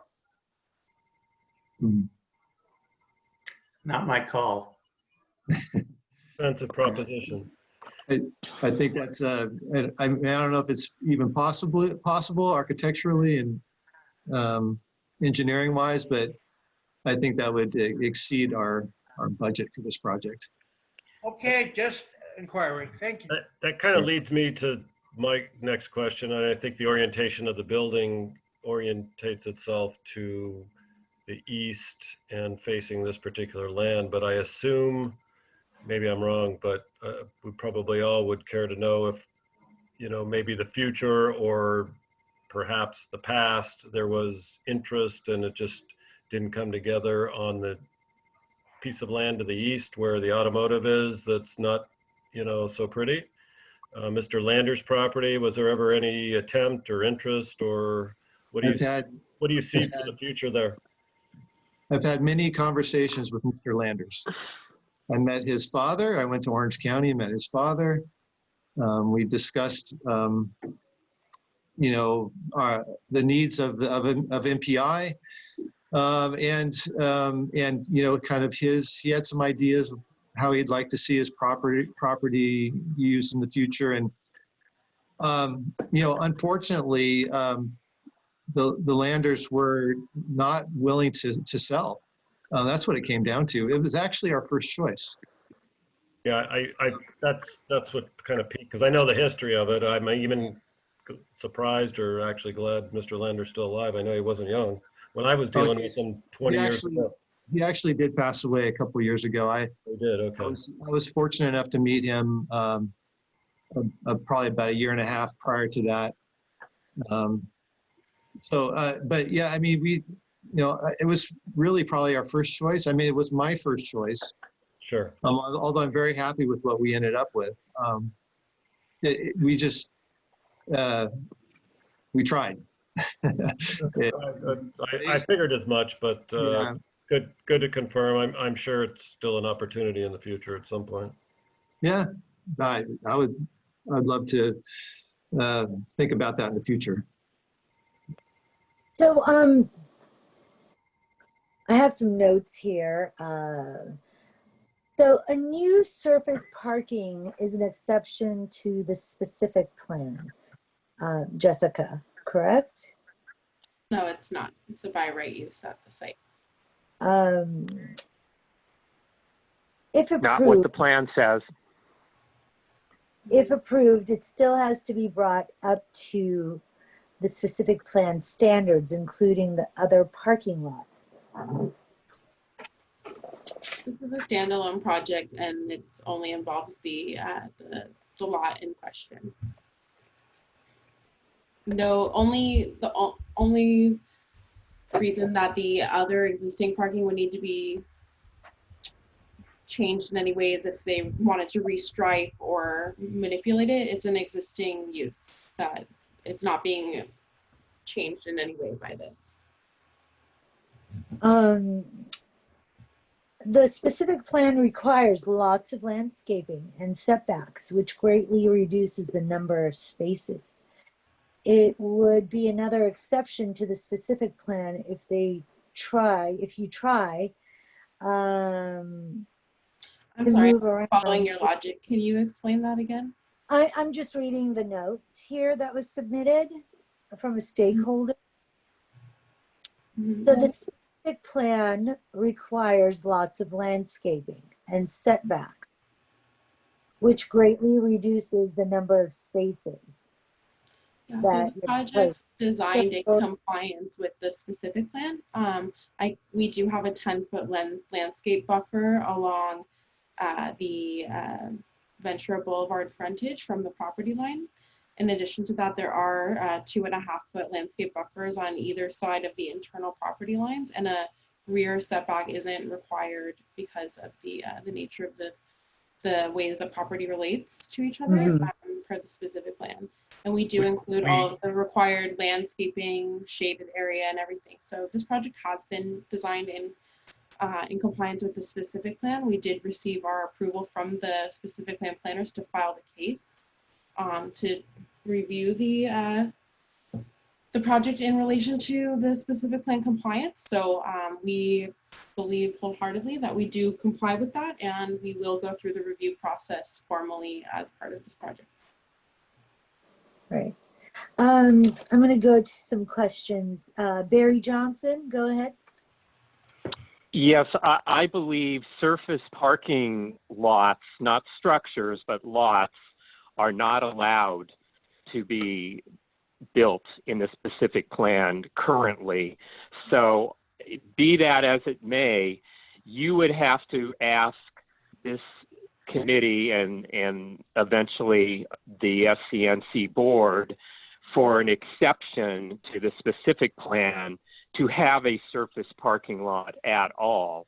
But if you get that recommendation from our board, then am I to assume your plan is specific plan ready in terms of the trees and all the landscaping required for a specific plan parking lot? Yeah, so let me answer that. We are not requesting an exception. This parking lot is allowed by right as part of the specific plan and the C2 zoning. So we did review this project with the specific plan supervisor and staff level prior to filing this project. They agreed that it was a minor level specific plan project permit compliance and no exception will be required. We are going through the specific plan project permit compliance process and have included all of the rest required landscaping, lighting, etc., to be in compliance with the specific plan and the river improvement overlay district. So we're coming to you now to present to you our specific plan project permit compliance application and the project as designed currently. Barry, the quick answer to your question. Barry, the quick answer to your question is yes, the design exceeds the requirements of the specific plan. More landscaping, more trees, and we comply with setback and shade requirements and everything. That's good, but I have heard from somebody from the Ventura Cahuenga Boulevard Specific Plan Review Board that just deciding to build a parking lot, a surface parking lot, is an exemption. So I think everybody needs to go back to the plan and verify this, because I've heard this from more than one person. So, and the other thing I just want to say is this community for more than a decade has tried to get somebody along this area of the boulevard near Tujunga to build a parking structure, because we have badly needed valet parking in this area. In fact, many restaurants are paying in lieu parking, paying money to the city because parking doesn't exist. And if you were to build build a parking structure that actually held more than just 33 cars, you could make money from leasing the space in the evening, and you'd be doing the community a great service. So I don't know if it was something that was ever considered, but this community has been trying to get this for 10 or 15 years. So I'm just putting it out there in case you've never thought about it. But we do need to go back to the specific plan gurus and find out the answer, because I've been told by people I trust emphatically that a surface parking lot is not by right, and that you need an exception to the plan to actually do that. So yeah, so we did consult with the quote gurus, who is the specific plan project the supervisor, as well as the planners. we specifically asked them this question, and we had to get their approval to file this project. And they indicated on the form for the authorization to file that this is not an exception. So I just want to make that extremely clear that we are. But they have been known to make mistakes. Okay. Can Jessica, sorry, can you be specific as to who? Sarah Hansel. Okay. And one thing to note is our folks who are calling in on a phone don't have the ability to see some of the renderings that you've shared with the rest of us. And when I saw the renderings, it became a little bit clearer to me about your plans. So. Okay, moving on to the next person, Peter Cole. Hi, I've had the opportunity to visit this property on a weekly basis for years to drop off a contribution check. And I've never, ever had a problem parking. I pull up to the rear, didn't have to wait for anybody, walk right underneath to the elevator, go right up to the guard station, never a problem. And also, the only reason I had to come to this location was because I was not allowed to make a direct deposit. So perhaps looking at some of your other business models as to why people have to visit this location might save you some parking. Also, on a moral, this is a moral question. I question the timing of building a parking lot with funds from people that are having a hard time keeping their health insurance at this point in time. Perhaps the timing is not great. And I wonder how my fellow entertainment people will feel when I share this video with them, how their money is being spent. Thank you. Thank you. Let me see who else has a question. Goat Puppet.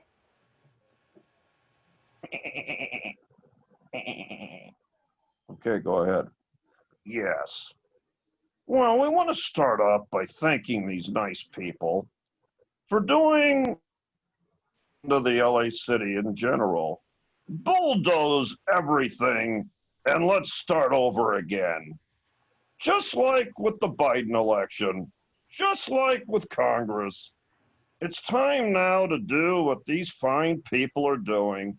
More parking lots, less havens for drugs such as that club. What we're replacing is pretty trees, lighting, and secured parking for everybody's Bugatti that goes in there. For example, when my friend Mr. Spindler takes his Rolls Royce out a couple of times a year, he likes to have secured parking. And now maybe we'll stop by over there because I don't feel safe parking on Ventura Boulevard with all the homeless criminals, junkies, thieves, and petty larcenists. All right, Mr. Puppet, do you have a question? There's a time limit here too. Do you have a question? Yes, the question I have, of course, is why are we putting these fine men and women through all this torture? Let's expedite approval forthwith and waive all application fees. All right, thank you, you. Mr. Asplund, for all your help. Continue bulldozing. Okay, any committee members with questions? Yes, I have one. Yes. How many parking spaces would you have achieved if you could have just made an extension of the lot behind it that was purchased by the plan a number of years ago? If you just could fix the grade and continue that all the way out of the street, how many spaces could you get? I'm not sure I understand the question. If you were to continue the parking that's on the back half of that lot when you bought the back half of the lot, you continue that parking lot all the way to the street without regard to grade, how many spaces could you get?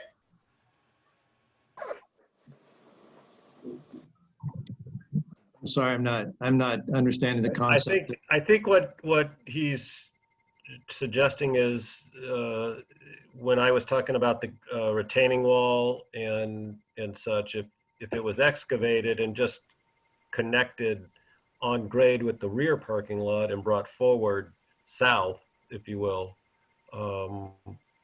and connected to your existing access. Well, it can't technically be done because we can't provide the handicap accessible parking and the accessible electric vehicle stalls if we leave the grades essentially, he may be suggesting the way it is now. And so it's not feasible to do that and drive through up and out. And the grades are too steep to park on currently. That's why we're raising the grades in the back. It would just seem to be very nice not to have the exit on Ventura Boulevard, but have it all clean all the way across and have all your stuff serviced from other driveways. Seems like it would be aesthetically nice not to have and see any driveways at all. Right there. Is that True. possible? Just This is the design that they have. from an engineering perspective. Okay, I was going to an aesthetic perspective is what I was looking for. Just how it looks. Hey, Richard, I'll try to get you a copy of one of the renderings that they submitted to us, so you can. Well, I saw it already, you know. Oh, and you of did? course, Okay. And of course, the east and the west parking lot things don't match at all. It should be great if they were both very similar in character. To have the east parking lot and the west parking lot look about the same from Ventura Boulevard. Again, it's an aesthetic issue. It definitely would be nice on a grand scale. Anyone else from committee have a question? No. No? One last time, let me check. Okay, no more questions. Okay, so how we're gonna leave this. Since this was just a presentation and discussion, since I didn't have an application number for you, we're gonna go ahead and do the due diligence that we need to do to follow and find out if in fact It's allowable. Well, it's Yes, it is. Yes, it is. plan compliant, right? Right. So give me 1 second. Let me just how did that happen? So that's what we're gonna do. We're gonna I'm gonna talk to Sarah Hounsel. We're gonna get the application number on our agenda for the next go around. We're gonna bring this up to a vote, a motion and a vote after we've done our research and followed through and have an application number. But we really appreciate, having said that, the presentation. Lisa, I'll email you the case numbers. We just got them on Monday. Perfect.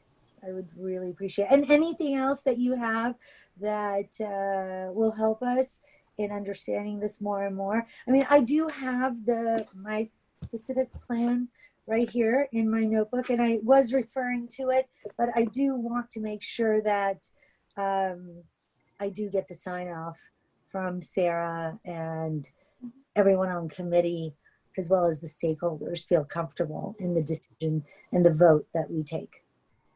Okay. As I said, we consulted with them. I'm sure they would give you the same answer. Yes, thank you. Thank Really you so much. appreciate it. All right. Thank you, Lisa. Thank Bye, you, David. Thank you, John. Thank you all. Thank you. Thank you all. Thank you, everybody. Thank you very much. Thank you.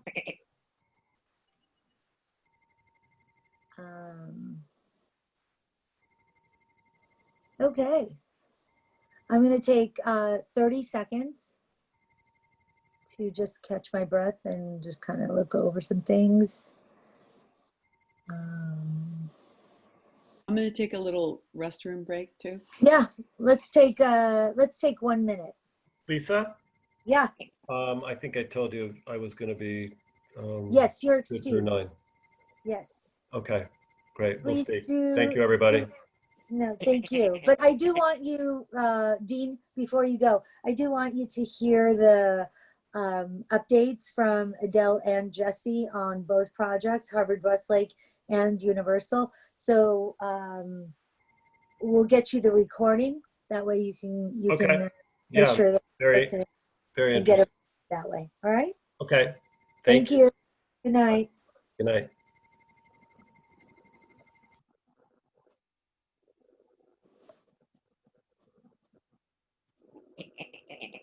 Are they in recess? Yeah, dummy. Mr. Puppet.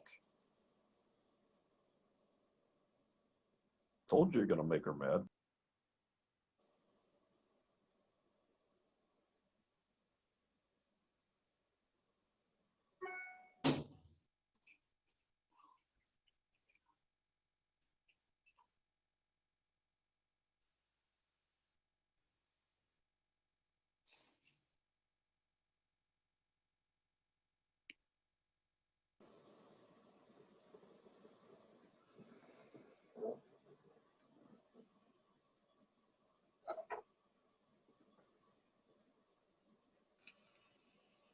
Just as a matter of record, I went to the meeting put on by Hilton about the expansion of about 350 rooms. This may be a little bit different than what they originally presented to the community a few months ago. Thank you. The scoping meeting, is that the one that you attended online? No, it was actually in person before. Oh, this was last year. That's right, but Yeah, but it's still the same parcel, the same agreements with the Universal, and probably pretty close to the same number of rooms is what it really Correct. gets down to. Just I tell you that. Right, thank you.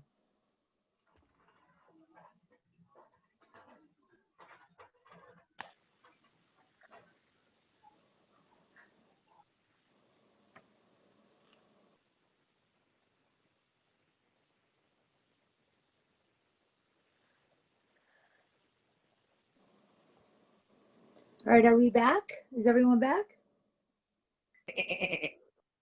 Mr. Puppet.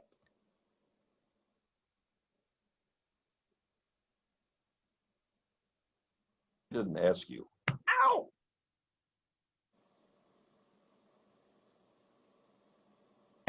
I'm back. All right, great.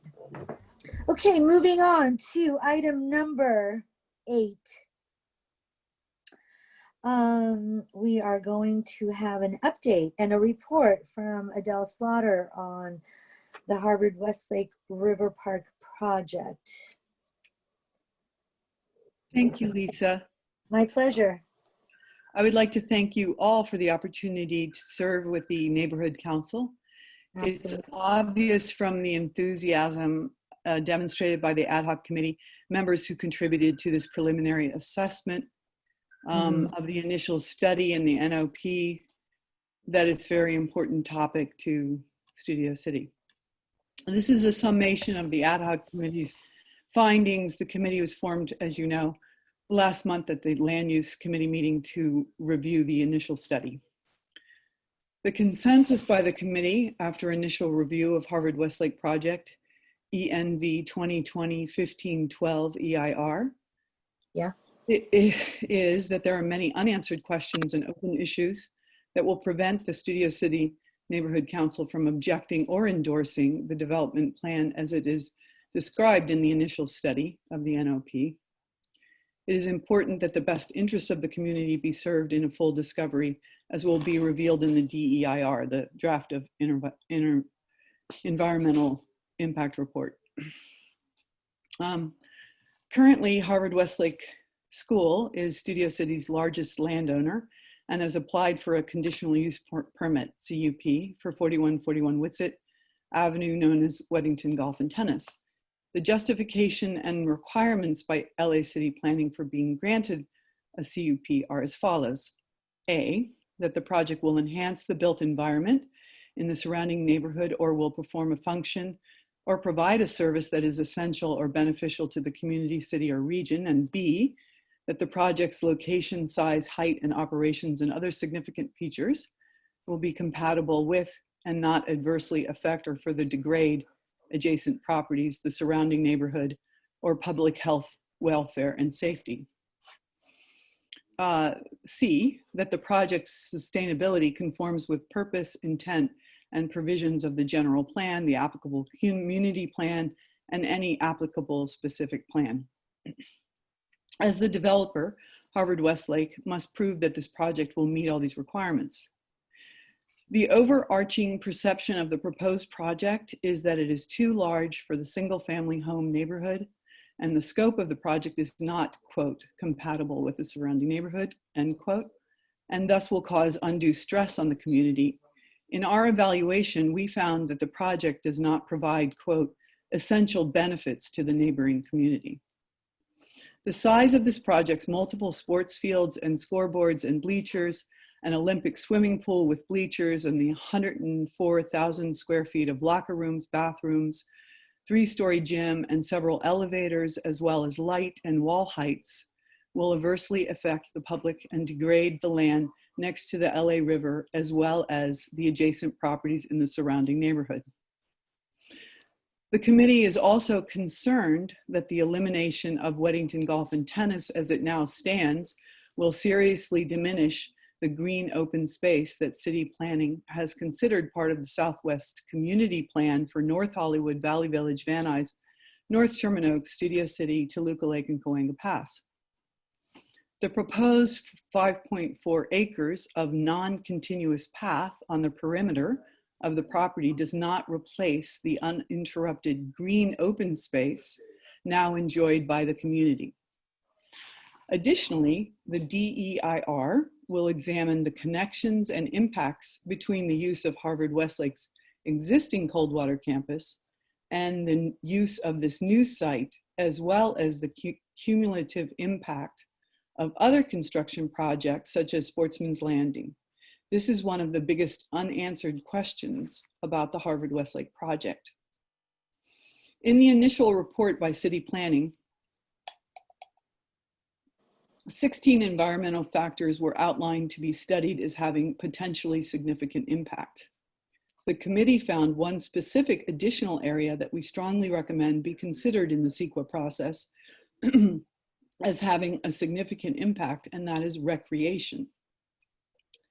The committee found 17 environmental factors that stand out as having significant impact on the environment. A quick summary of those areas include: the aesthetics of the design feature light poles of up to 80 feet and walls of up to 11 feet tall. These are over the legal limit and require permits. The lights will potentially disturb the neighborhood. Decreasing air quality by removing 240 mature trees to be placed with trees that cannot sequester carbon at the same rate as mature trees. Added traffic to the area causing emissions. Synthetic turf that will create heat islands and take out natural grass that filters the air. Cutting mature tree growth trees, specifically palm trees that house raptors, the disruption of a floodplain, which is a biodiverse area and a sensitive habitat. As a cultural resource, this historic land has been used by the community as a golf facility for 70 years and a tennis facility for almost half a century. The extensive excavation of soil, hauling and dumping 250,000 cubic yards of dirt, which equals 243,000 tons of soil, would require somewhere between 36,000 and 50,000 truck trips. If this excavation takes place over 1 year, this would mean an average of 160 hauling truck trips per day, which does not count delivery trucks or other construction trucks like concrete trucks. The greenhouse gases emissions category includes the methane gas that will be emitted by synthetic fields, the CO2 emitted by the poured concrete needed for 104,000 square feet of new construction, as well as concrete for a below grade parking lot that is 5.2 acres, and the additional poured concrete for the 1 million gallon below grade water tank and the CO2 added from traffic. The addition of impermeable surface areas like synthetic fields and buildings will increase water runoff.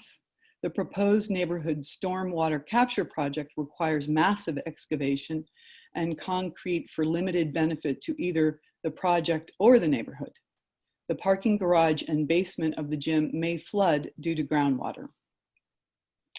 They plan to lease the county land to build the track, part of the track, the edge of the track, onto the LA River Rio, requiring a variance and will encroach on the required setbacks. The noise will dramatically increase in the area. Harvard Westlake plans at least 10 to 15 events with at least 350 participants, with coaches, referees, cheerleaders, athletes playing soccer, lacrosse, field hockey, rugby, swimming, tennis, basketball, volleyball, as well as track and field.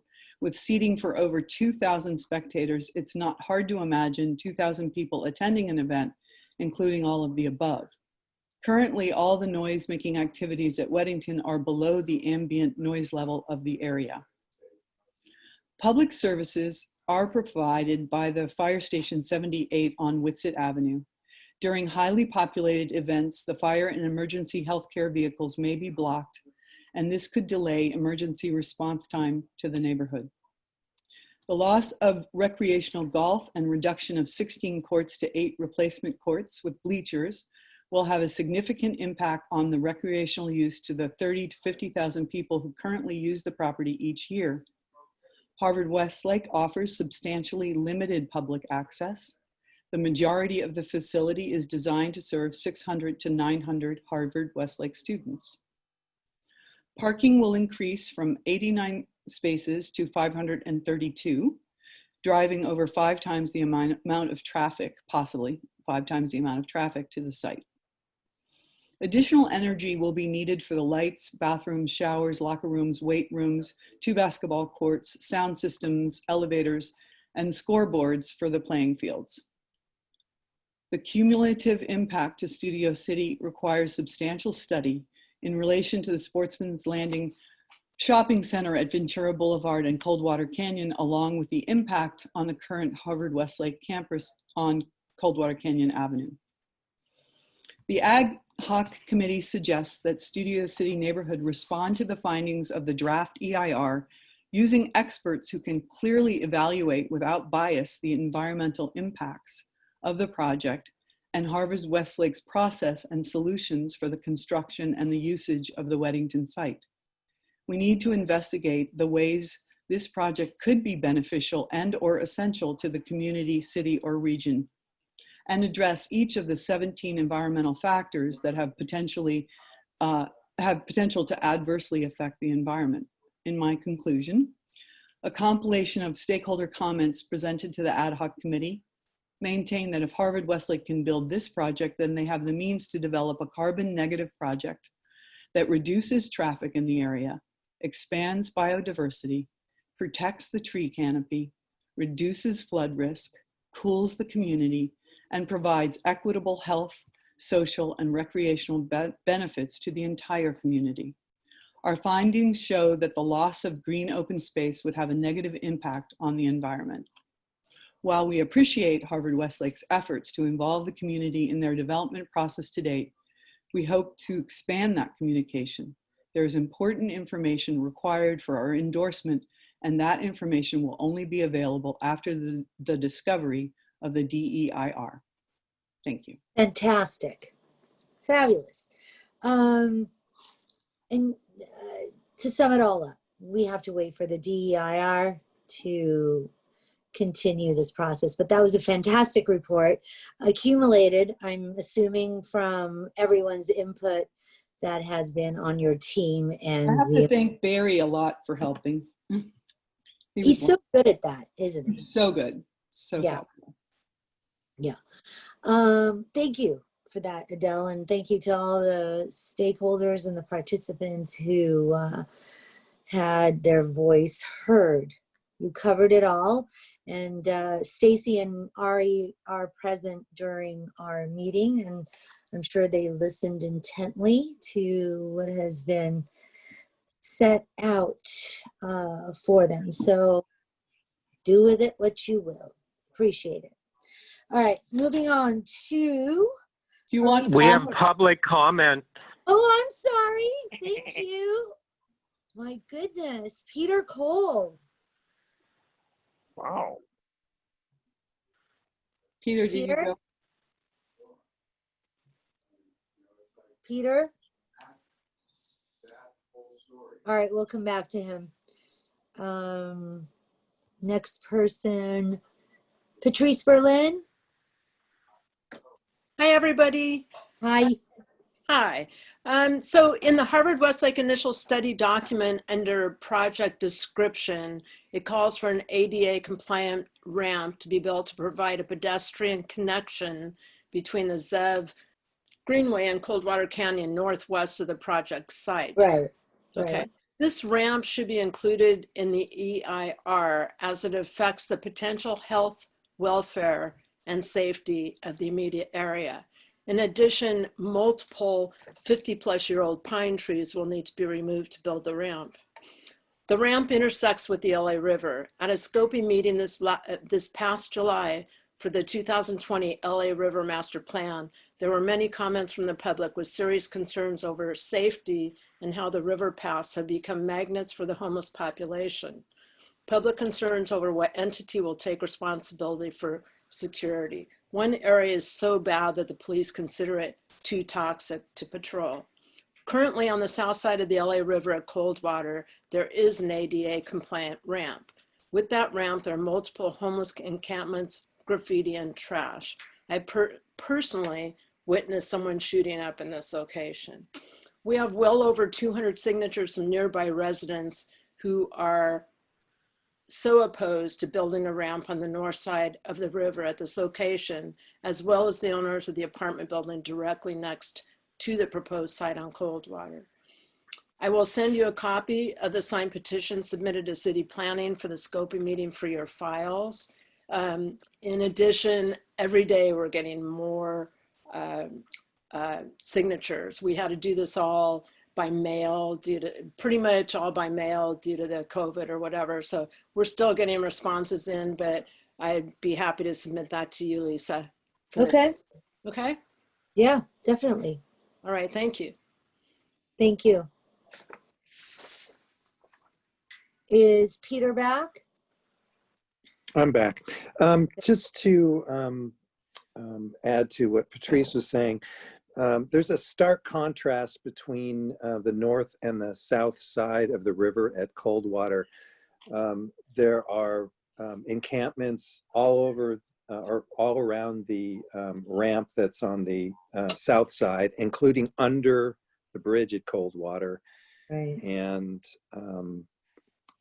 there's trash, there's everything. And you go look at the other side, and because it's blocked off, there's nothing there but pine trees and needles.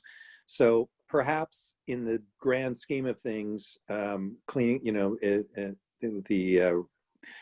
to enhance the river with walkability and bicycles, at some point in time, that may be a good idea. But right now, until this city gets the homeless issue under control, this is not the time to build a ramp to our neighborhood and potentially endanger us. It's really just poor planning. I don't see any way for any oversight with you. If Harvard Westlake builds this ramp, this is on county property to my knowledge.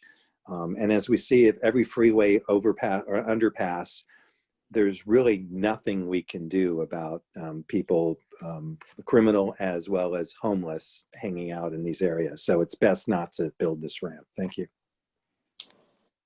Thank you. Barry Johnson. Hi, Adele. I was just wondering if the committee advisory report that you read had been submitted to Kimberly in planning. Better than me. No, it has not. No, I could submit it to her. Oh, definitely should. Can you send me a copy too, please? Yes, absolutely. Thank you. Yeah, and I think even though the deadline's passed, she'll still take it. Yeah, no, they Oh, said yeah. they would. They said they would. Yeah. Any more, Barry? No, that's all. All right. Goat Puppet. Yes, so as we heard, nobody wants it. Everybody hates the project, except a goat herder, a dangerous goat herder, What's your Paul Martin Goat Krikorian.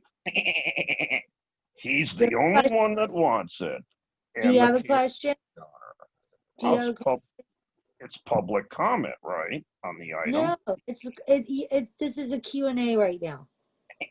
It's agendized under the Brown Act, right? Well, Mr. that's what I see. Puppet. That's what I see. I don't know. I'm just a goat.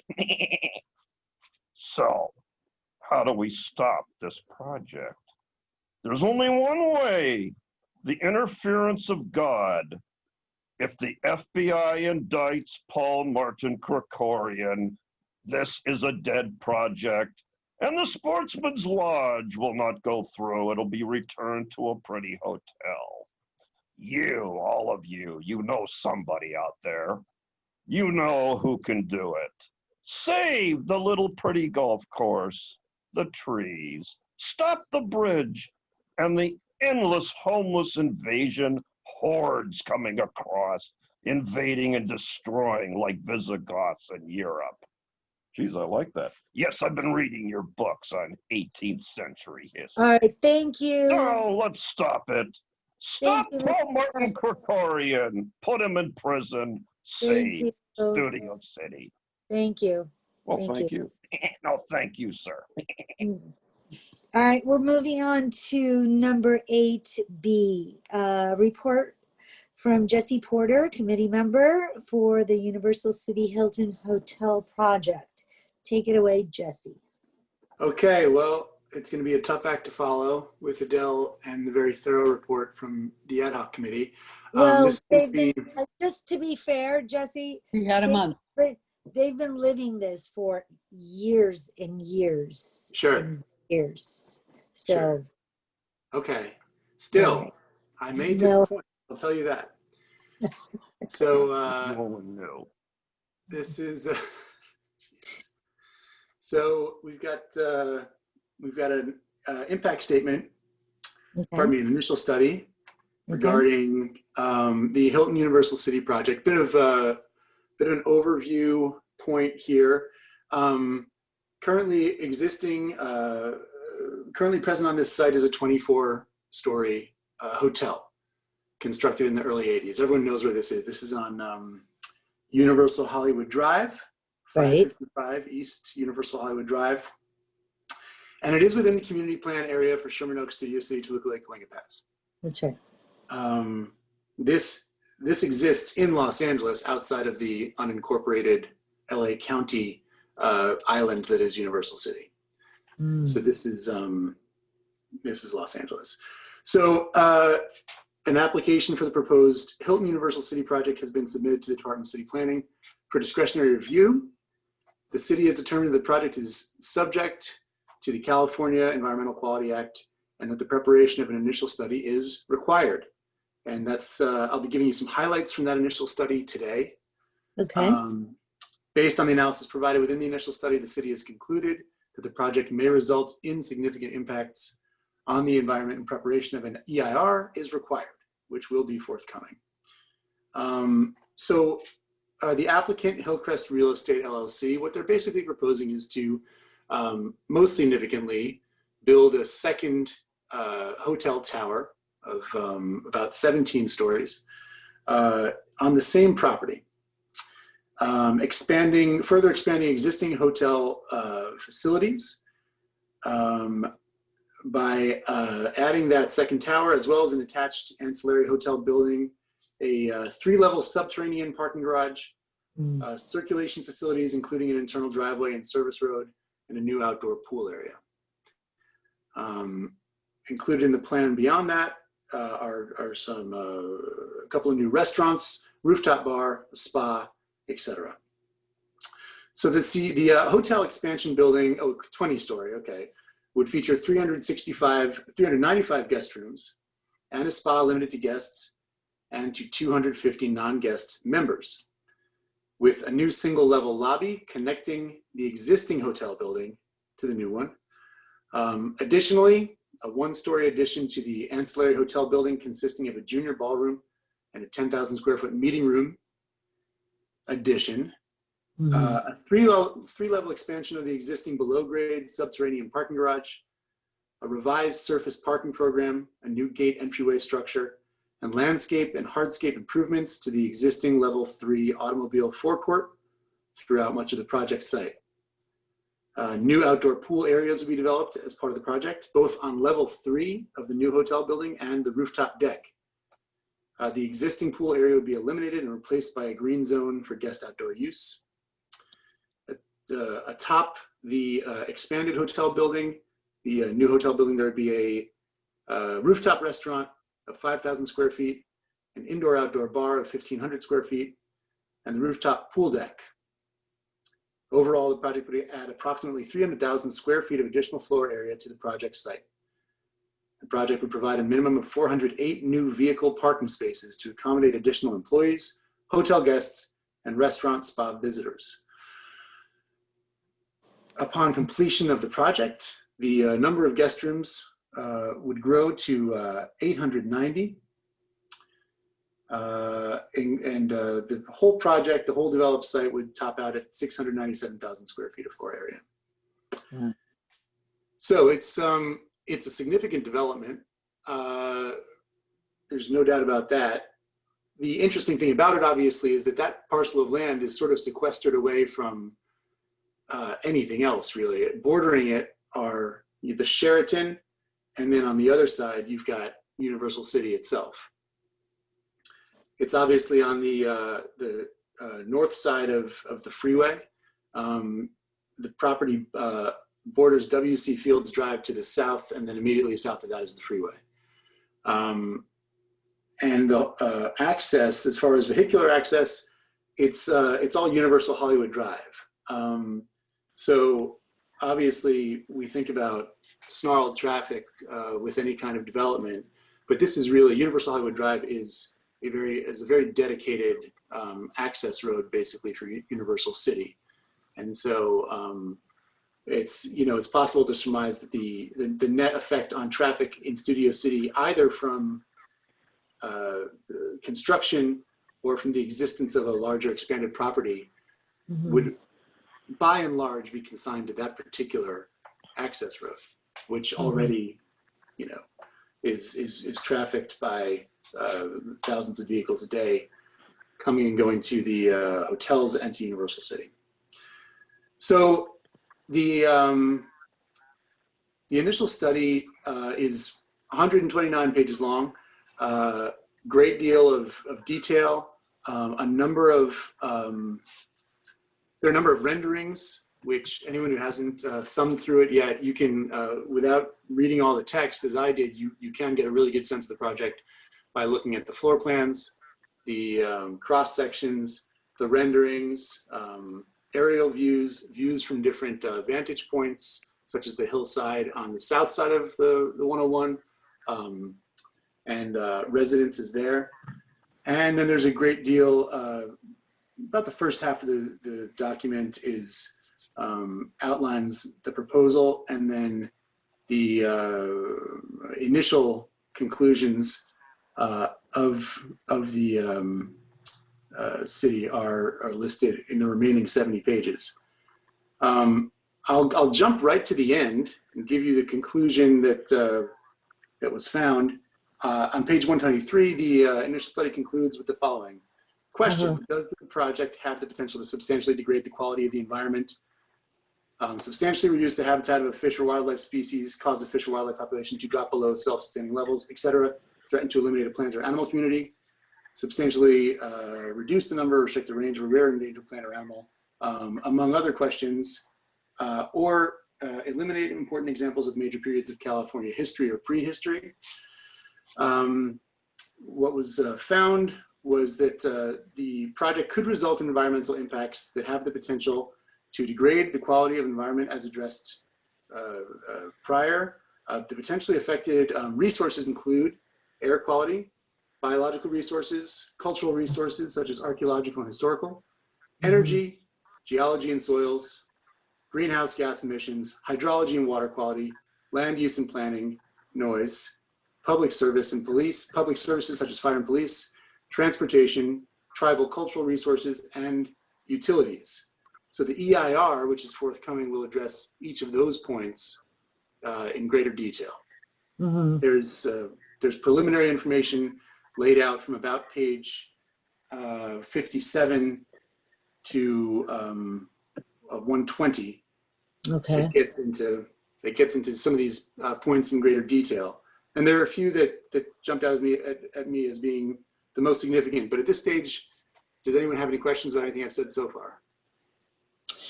Well, I attended the scoping meeting, and to me, it seemed like it was very short in comparison to Harvard Westlake that went on for hours and hours. This was very brief. They got to the point. If it did go longer with a Q&A, I did have to step away, but I haven't listened to the ending of that recording. But did you have a chance to attend that, Jesse? No, actually, I did not. I did not attend the scoping meeting. But there's a recording of it? Yes, there is. I'm just wondering how they're going to explain the pool on the roof deck, the noise, the hillside, the residents that live in the hillside, and how that's all going to be explained. There are questions. Barry Johnson? Yeah, the scoping meeting was only between 45 and 50 minutes. It was short. And it's like, I think I submitted 8 questions and they did all of them, which was totally shocking. I don't think there were that many questions submitted. But I was going to mention that NBC Universal does have first right of refusal on anything done on that property. They still could exercise that right. And the SCRA submitted comments to the planning person prior to the November 4th deadline to the 129-page document. And we copied it to Joy Forbes at NBC Universal Global Real Estate.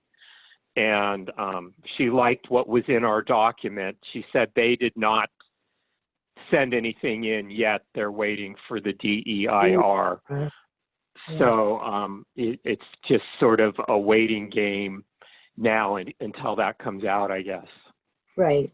That's all. Yeah. Oh, and I'll email you those comments. I can email it to the entire committee so you can see. Great. Yeah. Because I too want to wait for the DEIR to have us submit our own letter. So yeah, if you wouldn't mind sharing what you submitted, that would be great. Or what the SCRA submitted.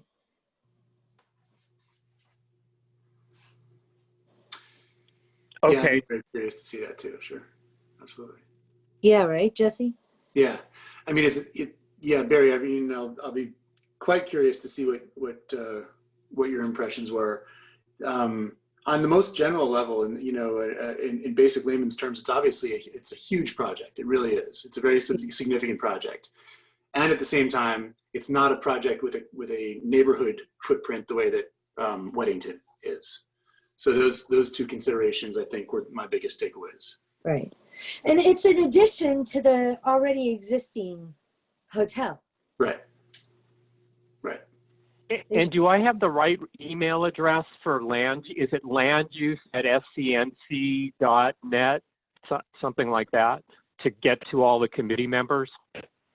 That I don't know because we never use that. Just send it to me and I'll send it to everyone. Okay.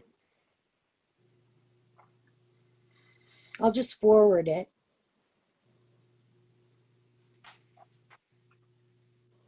But you should have everyone's address. Well, just send it. Yeah, I might. Well, I sent something tonight to everyone. So if you got something from me tonight to land use, they would have gotten it. But that probably hasn't been updated with who's on the committee.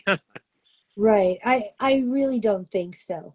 But Jesse, Lana, and I are board members, as is Richard Niederberg. So you should have those. And Adele's email. I have Adele's. Okay. Dean Cutler. I've got Dean, so I'm fine. Yeah, you're good. All right, thanks. Uh-huh. Well, thank you for that, Jesse. That was very cool. Appreciated you putting that together. It's good for us to be involved and informed as to what's going on in all of Studio City and adjacent. One comment, and that is that prior to the COVID virus, I had a meeting, invited everybody about this project.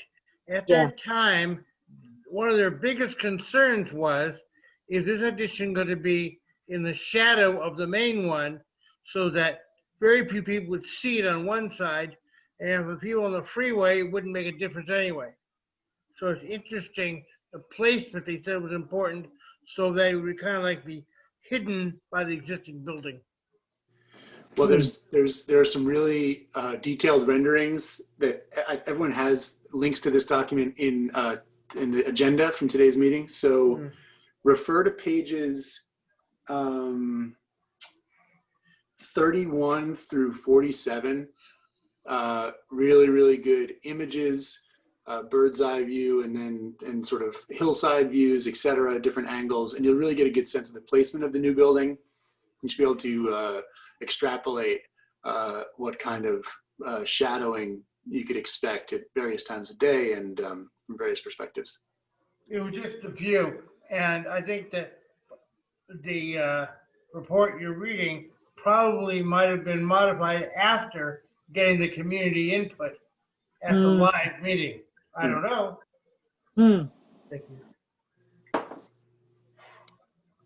All right. Anyone else?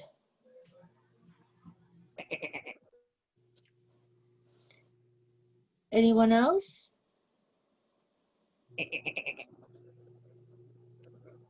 Mr. Puppet, do you have a comment? Oh, yes. Now, we have to remember that Universal City is unincorporated Los Angeles County. Right. So we don't need anything from the city council, including the demon Paul Martin Krikorian. So they only need to pay off Sheila Kuehl. Only one politician has the ability to stop this project. In 2018, Universal City agreed to go ahead with the project after they received their proper stimulation. So the project will be built, and it will be a place that none of you down there will ever be up there and ever afford. It costs too much. We'll never see it, but hopefully they'll give us pretty pictures, and online we can pretend that we can afford a dinner in such a lavish place. We welcome the Chinese, prostitutes, gangsters, international bankers, and international Russian spies to the new expanded hotel at Universal City. Welcome, criminals. Enjoy your new playground. Thank you. It's not on the county part, it's on the city part, if you didn't know. He didn't know. Now he knows. It's on the city part. Did you hear that, dummy? Ow! Thank you, Mr. Puppet. All right. Well, moving on. Any comments from any members on subject matters within the committee's jurisdiction? Yes, Lana. I did notice on a walk in the area of Iredale, right when you come out of the hiking from Fryman Canyon in Yeah. the neighborhood area, there is a runoff of water. I don't know if this has been mentioned sometime before, but it is a little creek and it overruns a little bitty barrier and it, you know, goes down the street. I don't know if there might be something in the future that we might be able to discuss somewhere about Yeah. something to prevent that. I don't know Yeah. what that is. I just thought, well, it's going to continue to erode the pavement and cause problems for the neighbors. And yeah, thanks. That's it. Yeah. I wonder why the Rangers haven't really done something about that. Because they're always patrolling that area. There's a sign, and there's a few signs. I took a picture Yeah. of the sign. We should bring it to their attention with some photographs. But good point. Anyone else? No? Can you believe it's November? As in Thanksgiving is in 2 weeks from tomorrow. Stop it! I know. And then it's December. So there's still a contemplation if we're going to have a December meeting or not. But we'll see. But Campbell Hall has an application that they've submitted that I may, depending on what happens for December. Is everybody in town, out of town, available if we have a December meeting? Should we have a December meeting? Or I could, if we want to look at the Campbell Hall application and not wait until January, I can put a special meeting together if you're all available for that. But the Campbell Hall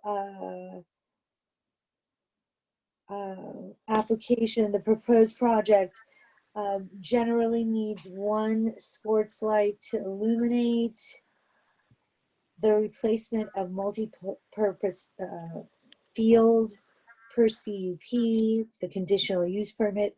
Height shall be permitted up to 75 feet per section. It's their sports complex, phase 2. Present use, it's a private school, existing sports facilities for tennis and softball, multi-purpose field. They want to use the private school, add one Musco pole lighting at 75 feet high. So I really haven't had a chance since I've been out of town to go through this application in detail, but I'm just letting you know of what's to come. Does it say what the deadline is? No.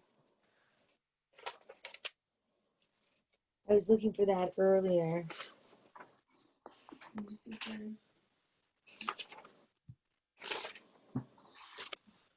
I think that Caltrans has something to say about having a light pole that high, in that it could blind somebody on the freeway if it's not focused correctly. I mean, they already have lights that high, don't they? When I was coming on from the airport, I noticed they were on last night, so bright. All 6, I think, of them.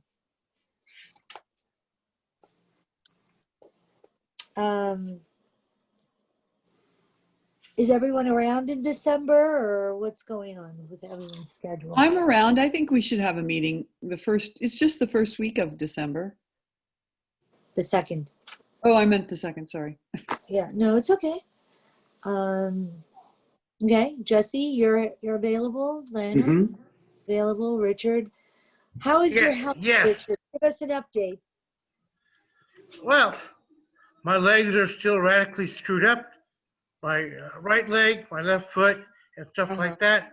So I'm at Studio City Rehab Center That's next Okay. to 7-Eleven at Tahunga. And that's where I'm talking to you from. Oh, wow. Okay. So at least I'm still in Studio City. Yes, you are. You're definitely down the street. Right. And do you have visitors there, or can you have visitors? Do you come out, or what happens? I come out to a patio area. Okay. I can meet people right at the front door, as I did Lana a few days ago. Right. And just to exchange materials like that. Or there's a side thing with a window, and you use 2 cell phones while you're staring at each other to have conversations. Okay. That's basically it. Basically, I'd like to go home. I mean, going home is only a few blocks away, no big deal, but it's much more comfortable than sitting here. The reason why I'm having no picture is it'd be a very, very dreary background. Sure. You don't really don't want to see Understood. it. You really don't want to see it. Well, we hope you feel better soon. Oh, there you are. There he is. Yeah, well, it's not nice. So. Hey, It's well, all right. It's it good was, to see you. yeah. Good to see you, Richard. Feel Yeah, better. we're not concerned too much with your room as we are with how you're doing, your well-being. Well, it gives me a chance to research the paperwork of everything before it. Normally, I go out and actually do site visits, as I have for more than a decade. Check out every site first. Can't do that now. All I can do is read the paperwork. Okay. Well, at least you're doing that, and we so appreciate it. Okay. All right. Well, I'll keep you posted for December and Campbell Hall. I'll send you, I don't have anything electronic from them yet, but I can send you, or if you have a paper and a pen handy, I can give you their case number. It's ZA-2015-1474. And their environmental case number is ENV-2020-6162-CE. All right. But I'll try and get you as much information as I possibly can.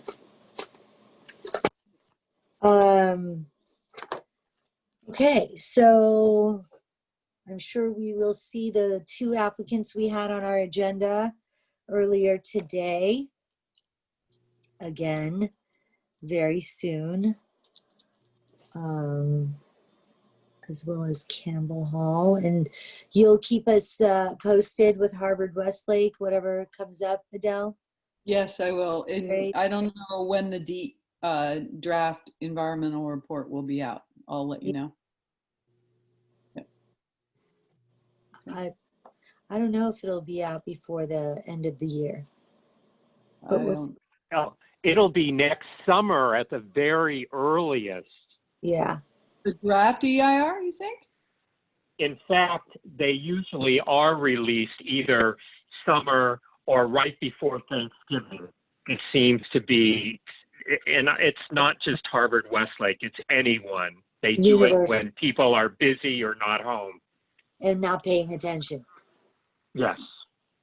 But since we are home now and no one's really traveling, it's like. When are you gonna, yeah, right. Yeah. But thank you for the universal report. I really appreciate it. And keep us posted with anything that comes up for that as well. And with that, if no one else has anything that they wanted to add, no? Thank you. I really appreciate all of you. I really do. Have a great night and happy Thanksgiving, right? Happy Thanksgiving. Yeah. Good night. Good night. Good night. Thank you. Good night.